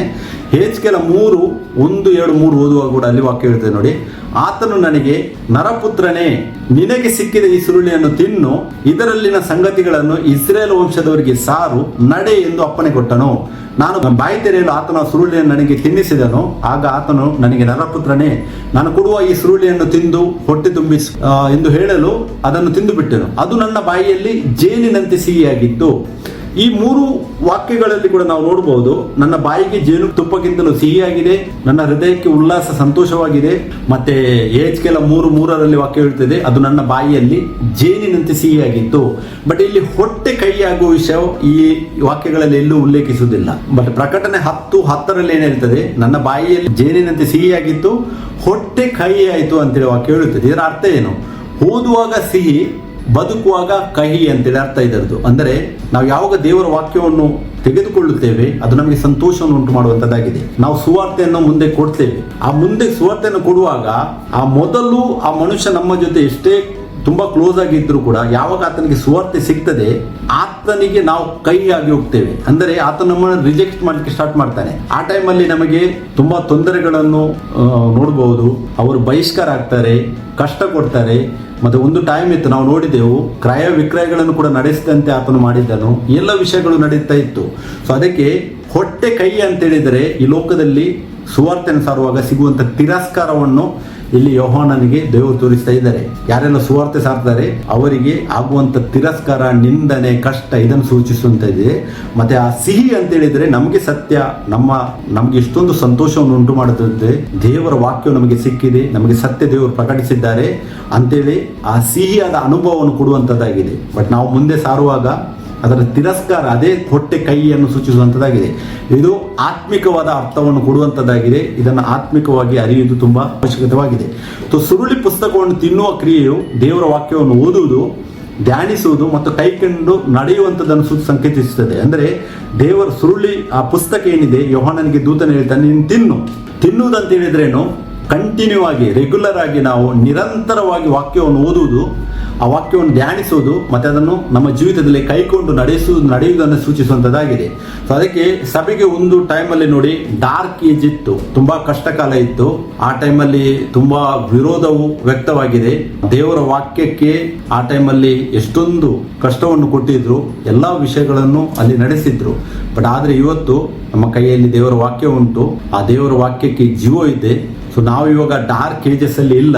ನಮಗೆ ದೇವರ ವಾಕ್ಯವನ್ನು, ನಮಗೆ ಎಲ್ಲರಿಗೂ ಬೈಬಲ್ ನಮ್ಮ ಹತ್ರ ಉಂಟು. ನಾವು ಎಷ್ಟು ಟೈಮ್ ದೇವರ ವಾಕ್ಯವನ್ನು ಓದಲು ಸ್ಪೆಂಡ್ ಮಾಡ್ತೇವೆ ಅಷ್ಟು ನಮಗೆ ಅದು ಆಶೀರ್ವಾದದಾಯಕವಾಗಿದೆ. ಸೊ ಅದಕ್ಕೆ ಆ ಟೈಮಲ್ಲಿ, ಆ ಡಾರ್ಕ್ ಏಜಸ್ ಟೈಮಲ್ಲಿ ಕೂಡ ಒಬ್ಬನ ಲೈಫ್ ನಾವು ನೋಡಿದೆವು. ಅವನ ಮಾರ್ಟಿನ್ ಲೂಥರ್, ಆತನು 1517 ರೈಸ್ ಆಗ್ತಾನೆ, 15th ಸೆಂಚುರಿ ನಂತರ. ಸೊ ಆ ಟೈಮಲ್ಲಿ ಆತನ ಏನು ಮಾಡ್ತಾ ಇದ್ದ, ಅವರಿಗೆ ಬೈಬಲ್ ಓಪನ್ ಆಗಿ ಓದಲಿಕ್ಕೆ ಕೂಡ ರೈಟ್ಸ್ ಇರಲಿಲ್ಲ. ಯಾಕೆಂತ ಹೇಳಿದರೆ ಎಷ್ಟೋ ಒಂದು ಕಷ್ಟ ಕೊಡ್ತಾ ಇದ್ರು ಬೈಬಲ್ ಓದಿದ್ರೆ. ಸೊ ಆ ಟೈಮಲ್ಲಿ ಆತನು ನೈಟ್ ಟೈಮಲ್ಲಿ ಅಡಗಿಸಿಟ್ಟು ಏನೋ ಮಾಡಿ ಓದ್ತಾ ಇದ್ದನು. ಬಟ್ ಆತನ ಆ ಥರ ಶ್ರಮೆ ಪಟ್ಟಿದ್ದರಿಂದ ವಾಕ್ಯಕ್ಕಾಗಿ, ದೇವರ ವಾಕ್ಯಕ್ಕಾಗಿ ಇವತ್ತು ನೋಡಿ ಎಷ್ಟೊಂದು ರಿಫಾರ್ಮೇಷನ್ ಬಂದಿದೆ. ಮತ್ತು ಆತನೊಂದು ದೇವರ ರಾಜ್ಯದಲ್ಲಿ ಆತನು ಒಂದು ಬೆಳಕಾಗಿ ಪ್ರಕಾಶಿಸಿದ್ದಾನೆ. ಆತನಿಂದಾಗಿ ರಿಫಾರ್ಮೇಷನ್ ಬಂದಿದ್ದು ನಮಗೆ ಓದಲಿಕ್ಕೆ ಸಿಗ್ತದೆ. ಸೊ ದೇವರ ವಾಕ್ಯ ಜೀವಂತವಾಗಿದೆ. ನಾವು ಬೈಬಲನ್ನು ತಿಂದುಕೊಳ್ಳುವಾಗ ಅದು ನಮಗೆ ವಿಜಯಶಾಲಿಯರ ಜೀವನವನ್ನು ಬದುಕಲು ಶಕ್ತಿಯನ್ನು ನೀಡುತ್ತದೆ. ಬೈಬಲ್ ಅಧ್ಯಯನ ನಮ್ಮ ದೈನಂದಿನ ಆಹಾರಕ್ಕಿಂತಲೂ ಹೆಚ್ಚು ಪ್ರಮುಖವಾಗಿದೆ. ದೇವರ ಶುದ್ಧ ವಾಕ್ಯವಾದ ಕ್ರಿಸ್ತ ಯೇಸುವಿನ ಸುವಾರ್ತೆ ಅವರ ಹೃದಯಗಳಿಗೆ ಆನಂದ ಮತ್ತು ಉತ್ಸಾಹವನ್ನು ತಂದಿತ್ತು. ಇದು ಡಾರ್ಕ್ ಏಜಸ್ ಅಲ್ಲಿ ತಂದಿತ್ತು. ನಾವು ಕೂಡ ಅದನ್ನೇ ಅಪ್ಲೈ ಮಾಡಿ ನಡೆಯಬೇಕು. ಮತ್ತೆ ಇಲ್ಲಿ ಪ್ರಕಟಣೆ 10:11 ವಾಕ್ಯವು ನೋಡಿ ಈ ತರ ಹೇಳ್ತದೆ, ಆಮೇಲೆ ಇನ್ನೂ ನೀನು ಅನೇಕವಾಗಿರುವ ಪ್ರಜೆ, ಜನ, ಭಾಷೆ, ರಾಜ ಇವರ ವಿಷಯದಲ್ಲಿ ಪ್ರವಾದನೆ ಹೇಳಬೇಕೆಂದು ನನಗೆ ನುಡಿಸಲ್ಪಟ್ಟಿತು. ವಾಕ್ಯ ಹೇಳ್ತದೆ, ಮತ್ತೊಮ್ಮೆ ಪ್ರವಾದನೆ ಮಾಡು. ಪ್ರವಾದನೆ ಮಾಡುವುದಂತ ಹೇಳಿದ್ರೇನು? ಪ್ರೊಫೆಸ್ ಹೇಳುವುದಂತೇಳಿ ಅರ್ಥ ಅಲ್ಲ. ಇದು ಪ್ರೊಫೆಟಿಕ್ ವರ್ಡ್. ಪ್ರಕಟಣೆ ಏನಿದೆ ಇದು ಪ್ರವಾದನೆ ವಾಕ್ಯಗಳು. ಇಲ್ಲಿ ಪ್ರವಾದನೆ ಹೇಳುವುದಂತ ಹೇಳಿದ್ರೆ ನಾವು ಲೋಕಕ್ಕೆ ಸುವಾರ್ತೆಯನ್ನು ಸಾರುವುದು, ಪ್ರವಾದಿಸುವುದರಲ್ಲಿ 2 ವಿಧವಿದೆ. ನಾನು ಮೊದಲೇ ಎಕ್ಸ್ಪ್ಲೇನ್ ಮಾಡಿದ್ದೇನೆ. ಒಂದು ವಿಧ ಏನಾಗಿದೆ, ಸಭೆಯ ಒಳಗೆ ಪ್ರವಾದಿಸುವುದು, ಒಂದು ಲೋಕಕ್ಕೆ ಪ್ರವಾದಿಸುವುದು. ಸಭೆಯ ಒಳಗೆ ಪ್ರವಾದಿಸುವುದು ಅದು ದೇವರು ಕೊಟ್ಟ ಗಿಫ್ಟು, ಪ್ರೊಫೆಸಿ, ಸಭೆಯ ಕರೆಕ್ಟ್ ರೈಟ್ ಗೈಡೆನ್ಸ್ಗಾಗಿ. ಬಟ್ ಲೋಕಕ್ಕೆ ಪ್ರವಾದಿಸುವುದೇನು, ನಾವು ದೇವರ ಬಗ್ಗೆ ಮಾತಾಡುವುದು, ಸುವಾರ್ತೆಯನ್ನು ಸಾರುವುದು, ಸತ್ಯವನ್ನು ಸಾರುವುದು, ಅದೇ ಪ್ರವಾದನೆ. ಅದೇ ಇಲ್ಲಿ ಪ್ರಕಟಣೆ 10:11 ಏನು ಹೇಳ್ತದೆ, ಪ್ರಜೆ, ಜನ, ಭಾಷೆ, ರಾಜ ನಾವು ಇವರ ವಿಷಯದಲ್ಲಿ ಪ್ರವಾದನೆ ಹೇಳಬೇಕಂತ ಹೇಳಿದ್ರೆ ಅವರಿಗೆ ನಾವು ಎಗೇನ್ ಅಂಡ್ ಎಗೇನ್ ಅವರಿಗೆ ನಾವು ಸುವಾರ್ತೆಯನ್ನು ಸಾರಬೇಕಂತೇಳಿ ಇಲ್ಲಿ ದೇವರ ವಾಕ್ಯವು ನಮಗೆ ಹೇಳ್ತಾ ಇದೆ. ಸೊ 10:10 ನಾವು ನೋಡಿದೆವು, ನಾವು ಹೆಚ್ಚಾಗಿ ವಾಕ್ಯವನ್ನು ಓದಬೇಕು, ಅಂದರೆ ತಿನ್ನಬೇಕು. ಅದು ನಮಗೆ ಜೇನಿನಂತೆ ಸಿಹಿಯಾಗಿದೆ. ಅದರಲ್ಲಿ ನಮಗೆ ಲೋಕದಿಂದ ಕಷ್ಟ ಬರಬಹುದು, ಆದರೂ ನಾವು ಹಿಂಜರಿಯಬಾರದು. 11ನೇ ವಾಕ್ಯದಲ್ಲಿ ನೋಡಿ, ಪ್ರಜೆ, ಜನ, ಭಾಷೆ, ರಾಜ ಏನಿದೆ ಅವರಿಗೆ ನಾವು ಪ್ರವಾದನೆ ಹೇಳಬೇಕು, ಅಂದರೆ ಸುವಾರ್ತೆಯನ್ನು ಸಾರಬೇಕು, ಸತ್ಯವನ್ನು ಸಾರಬೇಕಂತ ಹೇಳಿದರೆ ಅರ್ಥ. ಸೊ ಮತ್ತೊಮ್ಮೆ ಪ್ರವಾದನೆ ನುಡಿಯಿರಿ ಅಂತ ಹೇಳಿದರೆ ಪ್ರೊಫೆಸ್ ಎಗೇನ್, ಪುನಃ ಸುವಾರ್ತೆಯನ್ನು ಸಾರಿದೆ ಅಂತೇಳಿ ಅರ್ಥ. ಸೊ ಲಿಖಿತ ಇಂಗ್ಲಿಷ್ ಬೈಬಲ್ ಬರುವ ಮೊದಲು, ಅಂದರೆ ಒಂದು ಟೈಮ್ ಡಾರ್ಕ್ ಏಜಸ್ ಅಲ್ಲಿ ಇದ್ದಾಗ ತುಂಬ ಕಷ್ಟವಿತ್ತು. ಆ ಸಮಯದಲ್ಲಿ ಇದ್ದ ದೇವರ ವಾಕ್ಯದ ಶಾಮದಿಂದ ಜನರು ಬಳಲ್ತಾ ಇದ್ರು. ಅಂದರೆ ಈ ಪೇಪರ್ಸಿ ಹತ್ರ, ಈ ರೋಮನ್ ಕ್ಯಾಥಲಿಕ್ ಸಭೆ ಏನಿದೆ ಅದರ ಅಧಿಕಾರದಲ್ಲಿ ದೇವರ ವಾಕ್ಯವು ಸಿಗ್ತಾ ಇರಲಿಲ್ಲ. ಬಟ್ ಇವತ್ತು ಕೂಡ ತುಂಬ ದೇವರ ವಾಕ್ಯ ಇದ್ದು ಕೂಡ ಎಷ್ಟು ಜನರು ಬೈಬಲ್ ವಾಕ್ಯ ಓದ್ತಾರೆ, ದೇವರ ವಾಕ್ಯಕ್ಕೆ ಎಷ್ಟು ಇಂಪಾರ್ಟೆನ್ಸ್ ಕೊಡ್ತಾರೆ. ನಮಗೆ ಇವಾಗ ಕೂಡ ಸಭೆಯಲ್ಲಿ ನೋಡಬಹುದು, ದೇವರ ವಾಕ್ಯದಲ್ಲಿ ಬರೆದಿದ್ರು ಕೂಡ ಅದಕ್ಕೆ ಅವಿಧೇಯತೆಯನ್ನು ತೋರಿಸಿ ಈ ಸಭೆಯ ಮುಖಂಡರು, ಅಂದರೆ ಪಾಸ್ಟರ್ಸ್ ಮತ್ತೆ ತುಂಬ ಅವರೆಲ್ಲ ಈ ಹೆಡ್ ಆಗಿ ಯಾರು ಕೂತ್ಕೊಂಡಿದ್ದಾರೆ ಅವರೆಲ್ಲ ಏನು ಬೋಧನೆ ಮಾಡ್ತಾರೆ ಅದು ದೇವರ ವಾಕ್ಯದ ಅನುಗುಣವಾಗಿ ಇಲ್ಲದಿದ್ದರೂ ಕೂಡ ಅದೇ ದುರ್ಬೋಧನೆಯನ್ನು ಅನುಸರಿಸುವುದನ್ನು ನಮಗೆ ನೋಡ್ಬೋದು. ಅದರಲ್ಲಿ ತುಂಬ ವಿಷಯಗಳು ಬರ್ತದೆ. ಯಾಕೆಂತ ಹೇಳಿದರೆ ಎಲ್ಲ ಕಾಪಿ.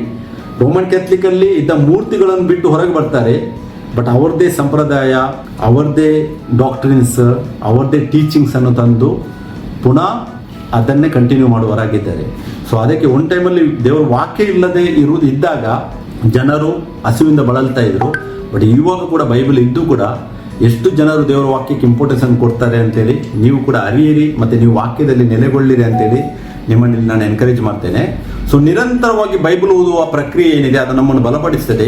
ನಾವು ದೇವರ ವಾಕ್ಯವನ್ನು ಓದದಿದ್ದರೆ ನಾವು ಆತ್ಮಿಕವಾಗಿ ದುಃಖಿತರಾಗುತ್ತೇವೆ, ನಾವು ದರಿದ್ರರಾಗುತ್ತೇವೆ, ಬೆತ್ತಲೆಯಾಗಿರುತ್ತೇವೆ, ಮತ್ತು ಬಡವರಾಗಿರ್ತೇವೆ, ಮತ್ತು ಕುರುಡರಾಗಿರ್ತೇವೆ. ಒಂದು ವೇಳೆ ನಾವು ದೇವರ ವಾಕ್ಯವನ್ನು ಓದದಿದ್ದರೆ ಮತ್ತು ಅದನ್ನು ನಮ್ಮ ಜೀವಿತದಲ್ಲಿ ಅಳವಡಿಸಿ ಹೋಗದಿದ್ದರೆ ನಾವು ಆ ಡಾರ್ಕ್ ಏಜಸ್ ಸಭೆ ಏನಿತ್ತು ಅದಕ್ಕಿಂತಲೂ ನಾವು ಹಿಂದುಳಿತೇವೆ. ಯಾಕೆಂತ ಹೇಳಿದರೆ ದೇವರ ವಾಕ್ಯವನ್ನು ದೇವರು ನಮಗೆ ಯಾಕೆ ಒದಗಿಸಿದ್ದಾರೆ ಇವತ್ತು, ಅದನ್ನು ನಮ್ಮ ಜೀವಿತದಲ್ಲಿ ಪಾಲಿಸುವುದಕ್ಕಾಗಿ. ದೇವರ ವಾಕ್ಯ ಏನು ಹೇಳ್ತದೆ ಅದನ್ನು ನಾವು ಟೆಸ್ಟಿಫೈ ಮಾಡುವುದಕ್ಕಾಗಿ ದೇವರು ಇವತ್ತು ನಮಗೆ ವಾಕ್ಯವನ್ನು ಕೊಟ್ಟಿದ್ದಾರೆ. ಸೊ ನಿರಂತರವಾಗಿ ನಾವು ಬೈಬಲನ್ನು ಓದಿ ಇದನ್ನು ನಮ್ಮ ಜೀವಿತದಲ್ಲಿ ಅಳವಡಿಸುವುದರಿಂದ ಅದು ಕಾರ್ಯರೂಪಕ್ಕೆ ಬರುವಂಥದ್ದಾಗಿದೆ. ಸೊ ಮುದ್ರಿತ ಬೈಬಲ್ ಬರುವ ಮೊದಲು ರೋಮನ್ ಕ್ಯಾಥಲಿಕ್ ಸಭೆ ಏನಿತ್ತು ಅದು ಕ್ರಿಸ್ತ ವಿರೋಧಿಗೂ ಗೊತ್ತಾಗಲಿಲ್ಲ.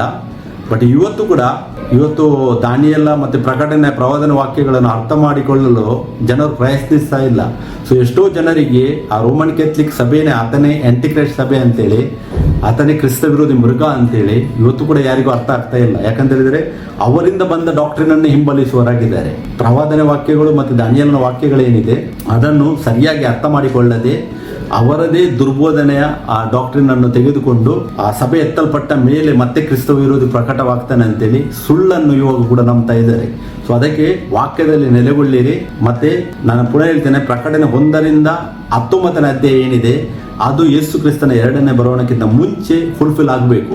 ಯೇಸು ಕ್ರಿಸ್ತನ ಒಂದೇ ಬರೋಣ ಇರುವುದಂತೇಳಿ ವಾಕ್ಯವು ಮಾತಾಡ್ತದೆ. ಅದು ಯಾವಾಗ ಹೆಬ್ರೂಸ್ 9:28 ಉಲ್ಲೇಖವಿದೆ. ಅದು ಯುಗದ ಸಮಾಪ್ತಿಯಲ್ಲಿ ಆಗುವುದಂತೇಳಿ ವಾಕ್ಯ ಹೇಳುತ್ತದೆ. ಸೊ ಅದಕ್ಕೆ ಯಾರು ಕೂಡ ದೇವರ ಆಜ್ಞೆ ಮತ್ತು ದೇವರ ವಾಕ್ಯದಲ್ಲಿ ನೆಲೆಗೊಳ್ಳದೆ ದೇವರ ಸತ್ಯದ ಬಗ್ಗೆ ಪ್ರವಾದನೆ ನುಡಿಯಲು ಮತ್ತು ಸುವಾರ್ತೆ ಸಾರಲು ಅಥವಾ ಸಾಕ್ಷಿ ಹೇಳಲು ಅಥವಾ ಸುಳ್ಳು ಪ್ರವಾದಿಗಳನ್ನು ಗುರುತಿಸಲು ಸಾಧ್ಯವಾಗುವುದಿಲ್ಲ. ನಾವು ದೇವರ ವಾಕ್ಯ ಮತ್ತು ದೇವರ ಆಜ್ಞೆಯಲ್ಲಿ ನೆಲೆಗೊಂಡರೆ ಮಾತ್ರ ಕ್ರಿಸ್ತನಿಗೆ ನಾವು ಸಾಕ್ಷಿಯಾಗಿ ಈ ಲೋಕದಲ್ಲಿ ಜೀವಿಸಬಹುದು. ಸಂಪ್ರದಾಯಗಳನ್ನು ನಡೆಸುವವರು ತುಂಬಾ ಜನ ಈ ಲೋಕದಲ್ಲಿದ್ದಾರೆ. ಬಟ್ ದೇವರ ವಾಕ್ಯವನ್ನು ಎತ್ತಿ ಹಿಡಿಯುವವರು ಎಷ್ಟು ಜನ ಇದ್ದಾರೆ, ಅದು ಇಂಪಾರ್ಟೆಂಟ್. ಯಾಕೆ ದೇವರು ಮತ್ತೆ ಸೆಕೆಂಡ್ ಕಮ್ಮಿಂಗ್ ಬರುವಾಗ ನಾವು ಯಾವ ಡಿನೋಮಿನೇಷನ್ ಅಂಡರ್ ಇದ್ದೇವೆ ದೇವರು ನೋಡುವುದಿಲ್ಲ. ಯಾಕಂದ್ರೆ ದೇವ್ರ ಡಿನೋಮಿನೇಷನ್ನೇ ಇಲ್ಲ ಬೈಬಲಲ್ಲಿ, ಸಭೆಗೆ ಹೆಸರೇ ಇಲ್ಲ. ಕ್ರಿಸ್ತನ ಸಭೆ ಇರುವುದು ಒಂದೇ. ಆ ಕ್ರಿಸ್ತನ ಸಭೆಯಲ್ಲಿ ನಾವು ಇದ್ದರೆ ಅಂದ್ರೆ ವಾಕ್ಯದಲ್ಲಿ ನೆಲೆಗೊಂಡರೆ ದೇವರ ಸಭೆಯನ್ನು ಎತ್ತುವನಾಗಿದೆ. ಸಭೆ ಎತ್ತುವುದು ಅಂತ ಹೇಳಿದರೆ ಇಂಡಿವಿಜುವಲ್ ಪರ್ಸನ್ ಅನ್ನು ಎತ್ತುವುದು. ದೇವರ ಆಲಯವನ್ನು ಅಳೆಯುವ ಬಗ್ಗೆ ನಾನು ಆಲ್ರೆಡಿ ವಿಡಿಯೋ ಹಾಕಿದ್ದೇನೆ, ಅದನ್ನು ನಾನು ಇದರ ಬಗ್ಗೆ ಎಕ್ಸ್ಪ್ಲೇನ್ ಮಾಡಿದ್ದೇನೆ. ದೇವರು ಇಂಡಿವಿಜುವಲ್ ಪರ್ಸನ್ ಅನ್ನು ಅಂದರೆ ಪ್ರತಿಯೊಬ್ಬನನ್ನು ಅಳೆಯುತ್ತಾನೆ. ಪ್ರತಿಯೊಬ್ಬನು ಯಾರ್ಯಾರು ಆತನ ವಾಕ್ಯದಲ್ಲಿ ಯಾವ ರೀತಿ ನೆಲೆಗೊಂಡಿದ್ದಾರೆ ಅವರನ್ನು ಆತನು ಅಳೆಯುವುದು, ಆತನು ಎತ್ತುವನಾಗಿದ್ದಾನೆ, ಸಭೆ ಎತ್ತುವನಾಗಿದ್ದಾನೆ. ಸೊ ಅದಕ್ಕೆ ನಾವು ಇಂದಿನಿಂದ ದೇವರ ವಾಕ್ಯವನ್ನು ನಾವು ತಿನ್ನಲು ಪ್ರಾರಂಭಿಸೋಣ ಮತ್ತು ಒಬ್ಬನೇ ದೇವರಾದ ನಮ್ಮ ಕರ್ತನಾದ ಯೇಸು ಕ್ರಿಸ್ತನಿಗೆ ಸಾಕ್ಷಿ ಜೀವನ ನಾವು ಜೀವಿಸೋಣ. ಯಾಕೆಂದರೆ ಈ ಲೋಕದಲ್ಲಿ ನಮ್ಮ ಟೈಮ್ ಲಿಮಿಟ್ ಎಷ್ಟಿದೆ ನಮ್ಗೆ ಯಾರಿಗೂ ಗೊತ್ತಿಲ್ಲ. ನಾವು ವಾಕ್ಯವನ್ನು ಹಿಡಿದು ನಾವು ಮುಂದಕ್ಕೆ ನಡೆದರೆ ಪ್ರಕಟಣೆ 3:10 ವಾಕ್ಯ ಹೇಳುತ್ತಿದೆ. ಅಲ್ಲಿ ಯೇಸು ಕ್ರಿಸ್ತ ಹೇಳ್ತಾರೆ, ನೀನು ನನ್ನ ಸಹನ ವಾಕ್ಯವನ್ನು ಕಾಪಾಡಿದ್ದರಿಂದ ನಾನು ನಿನಗೆ ಜಯಮಾಲೆಯನ್ನು ಕೊಡುವೆನು ಅಂತ ಹೇಳಿದ್ದಾರೆ. ಸಹನ ವಾಕ್ಯ, ದೇವರ ವಾಕ್ಯಕ್ಕೆ ಅತಿ ಶ್ರೇಷ್ಠವಾದ ಪ್ರಾಮುಖ್ಯತೆಯನ್ನು ನೀಡಬೇಕು. ದೇವರ ವಾಕ್ಯಕ್ಕೆ ದೇವರು ಹೇಳ್ತಾರೆ, ಸ್ವತಃ ದೇವರೇ ಅತಿ ಹೆಚ್ಚಿನ ಪ್ರಾಮುಖ್ಯತೆಯನ್ನು ನೀಡಿದ್ದಾರೆ. ಮತ್ತೆ ನಾವು ಮನುಷ್ಯರು ದೇವರ ಆಜ್ಞೆಯನ್ನು ಮುರಿದು ಒಬ್ಬನೇ ದೇವರನ್ನು 3 ಅಂತೇಳಿ ಡಿವೈಡ್ ಮಾಡಿ, ದೇವರಿಗೆ ವ್ಯಕ್ತಿತ್ವ ಉಂಟು, ದೇವರ ವ್ಯಕ್ತಿ 3 ವ್ಯಕ್ತಿ ಅಂತೇಳಿ ಎಲ್ಲ ಸುಳ್ಳು ಬೋಧನೆ ಇಲ್ಲಿ ನೆಲೆಗೊಂಡ್ರೆ ನಾಳೆ ಕ್ರಿಸ್ತನ ಜೊತೆ ಹೋಗ್ಲಿಕ್ಕೆ ಆಗುವುದಿಲ್ಲ. ಯಾಕೆಂತ ಹೇಳಿದರೆ ಫಸ್ಟ್ ಕಮಿಂಗ್ ಅಲ್ಲಿ ಬಂದದ್ದು ಯಾರು? ಯೇಸು ಕ್ರಿಸ್ತನು ಮಗುವಾಗಿ ದೇಹದಲ್ಲಿ ಬಂದನು. ಅದೇ ಸೆಕೆಂಡ್ ಕಮಿಂಗ್ ಅಲ್ಲಿ ಕೂಡ ಆತನೇ ಬರುವಾತನಾಗಿದ್ದಾನೆ. ಆತನೇ ದೇವರ ರಾಜ್ಯದಲ್ಲಿ ಆ ಸಿಂಹಾಸನದ ಮೇಲೆ ಕೂತ್ಕೊಳ್ಳುವಾತನಾಗಿದ್ದಾನೆ. ಆತನೇ ಅಧಿಕಾರವನ್ನು ನಡೆಸುವನಾಗಿದ್ದಾನೆ. ಮತ್ತೆ ಆ ಅಧಿಕಾರವು ಯುಗಾಂತರಗಳ ತನಕ ಇರುವುದಂತೇಳಿ ಇಬ್ರಿಯ 1:8 ವಾಕ್ಯ ಹೇಳುತ್ತದೆ. ಮಗನ ವಿಷಯದಲ್ಲಾದರೂ ದೇವರೇ ನಿನ್ನ ಸಿಂಹಾಸನ ಯುಗಾಂತರದಲ್ಲಿ ಇರುವುದಂತೇಳಿ ವಾಕ್ಯ ಹೇಳುತ್ತದೆ. ಅದಕ್ಕೆ ವಾಕ್ಯದಲ್ಲಿ ನೆಲೆಗೊಳ್ಳಿರಿ. ಸೊ ನಾವು ಧ್ಯಾನಿಸಿದ ಚಿಕ್ಕ ಸುರುಳಿ ಏನಿದೆ ಅದು ಬೈಬಲ್. ಆ ರಿಫಾರ್ಮೇಷನ್ ಬಂದಿದ್ದು ಯಾವಾಗ 15th-16th ಸೆಂಚುರಿಯಲ್ಲಿ, ಅಲ್ಲಿಂದ ಸ್ಟಾರ್ಟ್ ಆಗಿದೆ. ಮತ್ತು ಎಲ್ಲರಿಗೂ ಇವಾಗ ಬೈಬಲ್ ಎಲ್ಲರ ಹತ್ರ ಕೂಡ ಸಿಕ್ಕಿದೆ, ದೇವರ ವಾಕ್ಯ ಎಲ್ಲರ ಹತ್ರ ಇದೆ. ನಾವು ಬೈಬಲನ್ನು ತಿನ್ಬೇಕಂತ ಹೇಳಿದರೆ ಡೈಲಿ ಓದಬೇಕು. ಮತ್ತು ವಾಕ್ಯ ಏನು ಹೇಳ್ತದೆ ಅದನ್ನು ನಾವು ಅನುಸರಿಸಬೇಕು. ಮೊದಲು ಇಂಪಾರ್ಟೆಂಟ್ ದೇವರ ಆಜ್ಞೆ. ಮಾರ್ಕ 12:29 ಏನು ಹೇಳ್ತದೆ? ದೇವರಲ್ಲಿ ಯೇಸು ಕ್ರಿಸ್ತರು ಹೇಳ್ತಾರೆ, ಎಲ್ಲ ಆಜ್ಞೆಗಳಿಗಿಂತ ಪ್ರಾಮುಖ್ಯತೆಯಾದದ್ದೇನು? ನಮ್ಮ ದೇವರಾದ ಕರ್ತನು ಒಬ್ಬನೇ ದೇವರಂತೆ ನಂಬಬೇಕು. ಅದು ಯಾವಾಗ ನಮಗೆ ಸಾಧ್ಯ ಆಗ್ತದೆ? ಯಾವಾಗ ನಾವು ವಾಕ್ಯ ಜಾಸ್ತಿ ಓದ್ತೇವೆ ಮತ್ತು ವಾಕ್ಯದಲ್ಲಿ ನಾವು ನೆಲೆಗೊಳ್ಳಲಿಕ್ಕೆ ಸ್ಟಾರ್ಟ್ ಆಗ್ತೇವೆ, ಆವಾಗ ನಮಗೆ ದೇವರು ಅದನ್ನು ಪ್ರಕಟಿಸುವಾತನಾಗಿದ್ದಾನೆ. ಅದು ಆದಮೇಲೆ ಆ ಬೈಬಲನ್ನು ತಿನ್ನುವಾಗ ಹೊಟ್ಟೆ ಕೈ ಆಗ್ತದೆ. ಯಾಕೆಂದರೆ ಲೋಕವು ನಮ್ಮನ್ನು ತಿರಸ್ಕರಿಸ್ತದೆ, ಆದರೆ ಹೆದರುವ ಅವಶ್ಯಕತೆ ಇಲ್ಲ. ಸೃಷ್ಟಿಕರ್ತನಾದ ದೇವರು ನಮ್ಮ ಜೊತೆ ಇದ್ದಾನೆ. ಬಾಯಿಗೆ ಸಿಹಿ ಆಗ್ತದೆ, ನಾವು ಜನರಿಗೆ ಸುವಾರ್ತೆಯನ್ನು ಸಾರ್ತೇವೆ, ಸತ್ಯವನ್ನು ಕೊಡುತ್ತೇವೆ. ಯಾರಿಗೆಲ್ಲ ಸತ್ಯ ಬೇಕು ಅವರು ಸತ್ಯ ಸ್ವೀಕರಿಸ್ತಾರೆ. ಬಟ್ ಆ ಸತ್ಯವನ್ನು ಪ್ರಕಟಿಸುವಂಥದ್ದು ಕೂಡ ಅದು ದೇವರವೇ ಕೆಲಸ. ನಾವು ಓನ್ಲಿ ಏನು ನಾವು ಹೇಳಲಿಕ್ಕೆ ಆಗ್ತದೆ, ಅದರ ಕಾರ್ಯರೂಪಕ್ಕೆ ತರುವಾತನ ಆತನೇ. ಮತ್ತೆ ನಾವು ಪ್ರವಾದನೆ ಹೇಳಬೇಕಂತ ಹೇಳಿದರೆ ಯಾವತ್ತಿದ್ರೂ ನಾವು ದೇವರ ಸುವಾರ್ತೆಯನ್ನು ಸಾರಲು ಮುಂದಾಗಬೇಕಂತೇಳಿ ರೆಡಿ ಇರಬೇಕಂತೇಳಿ ಇದರ ಅರ್ಥ.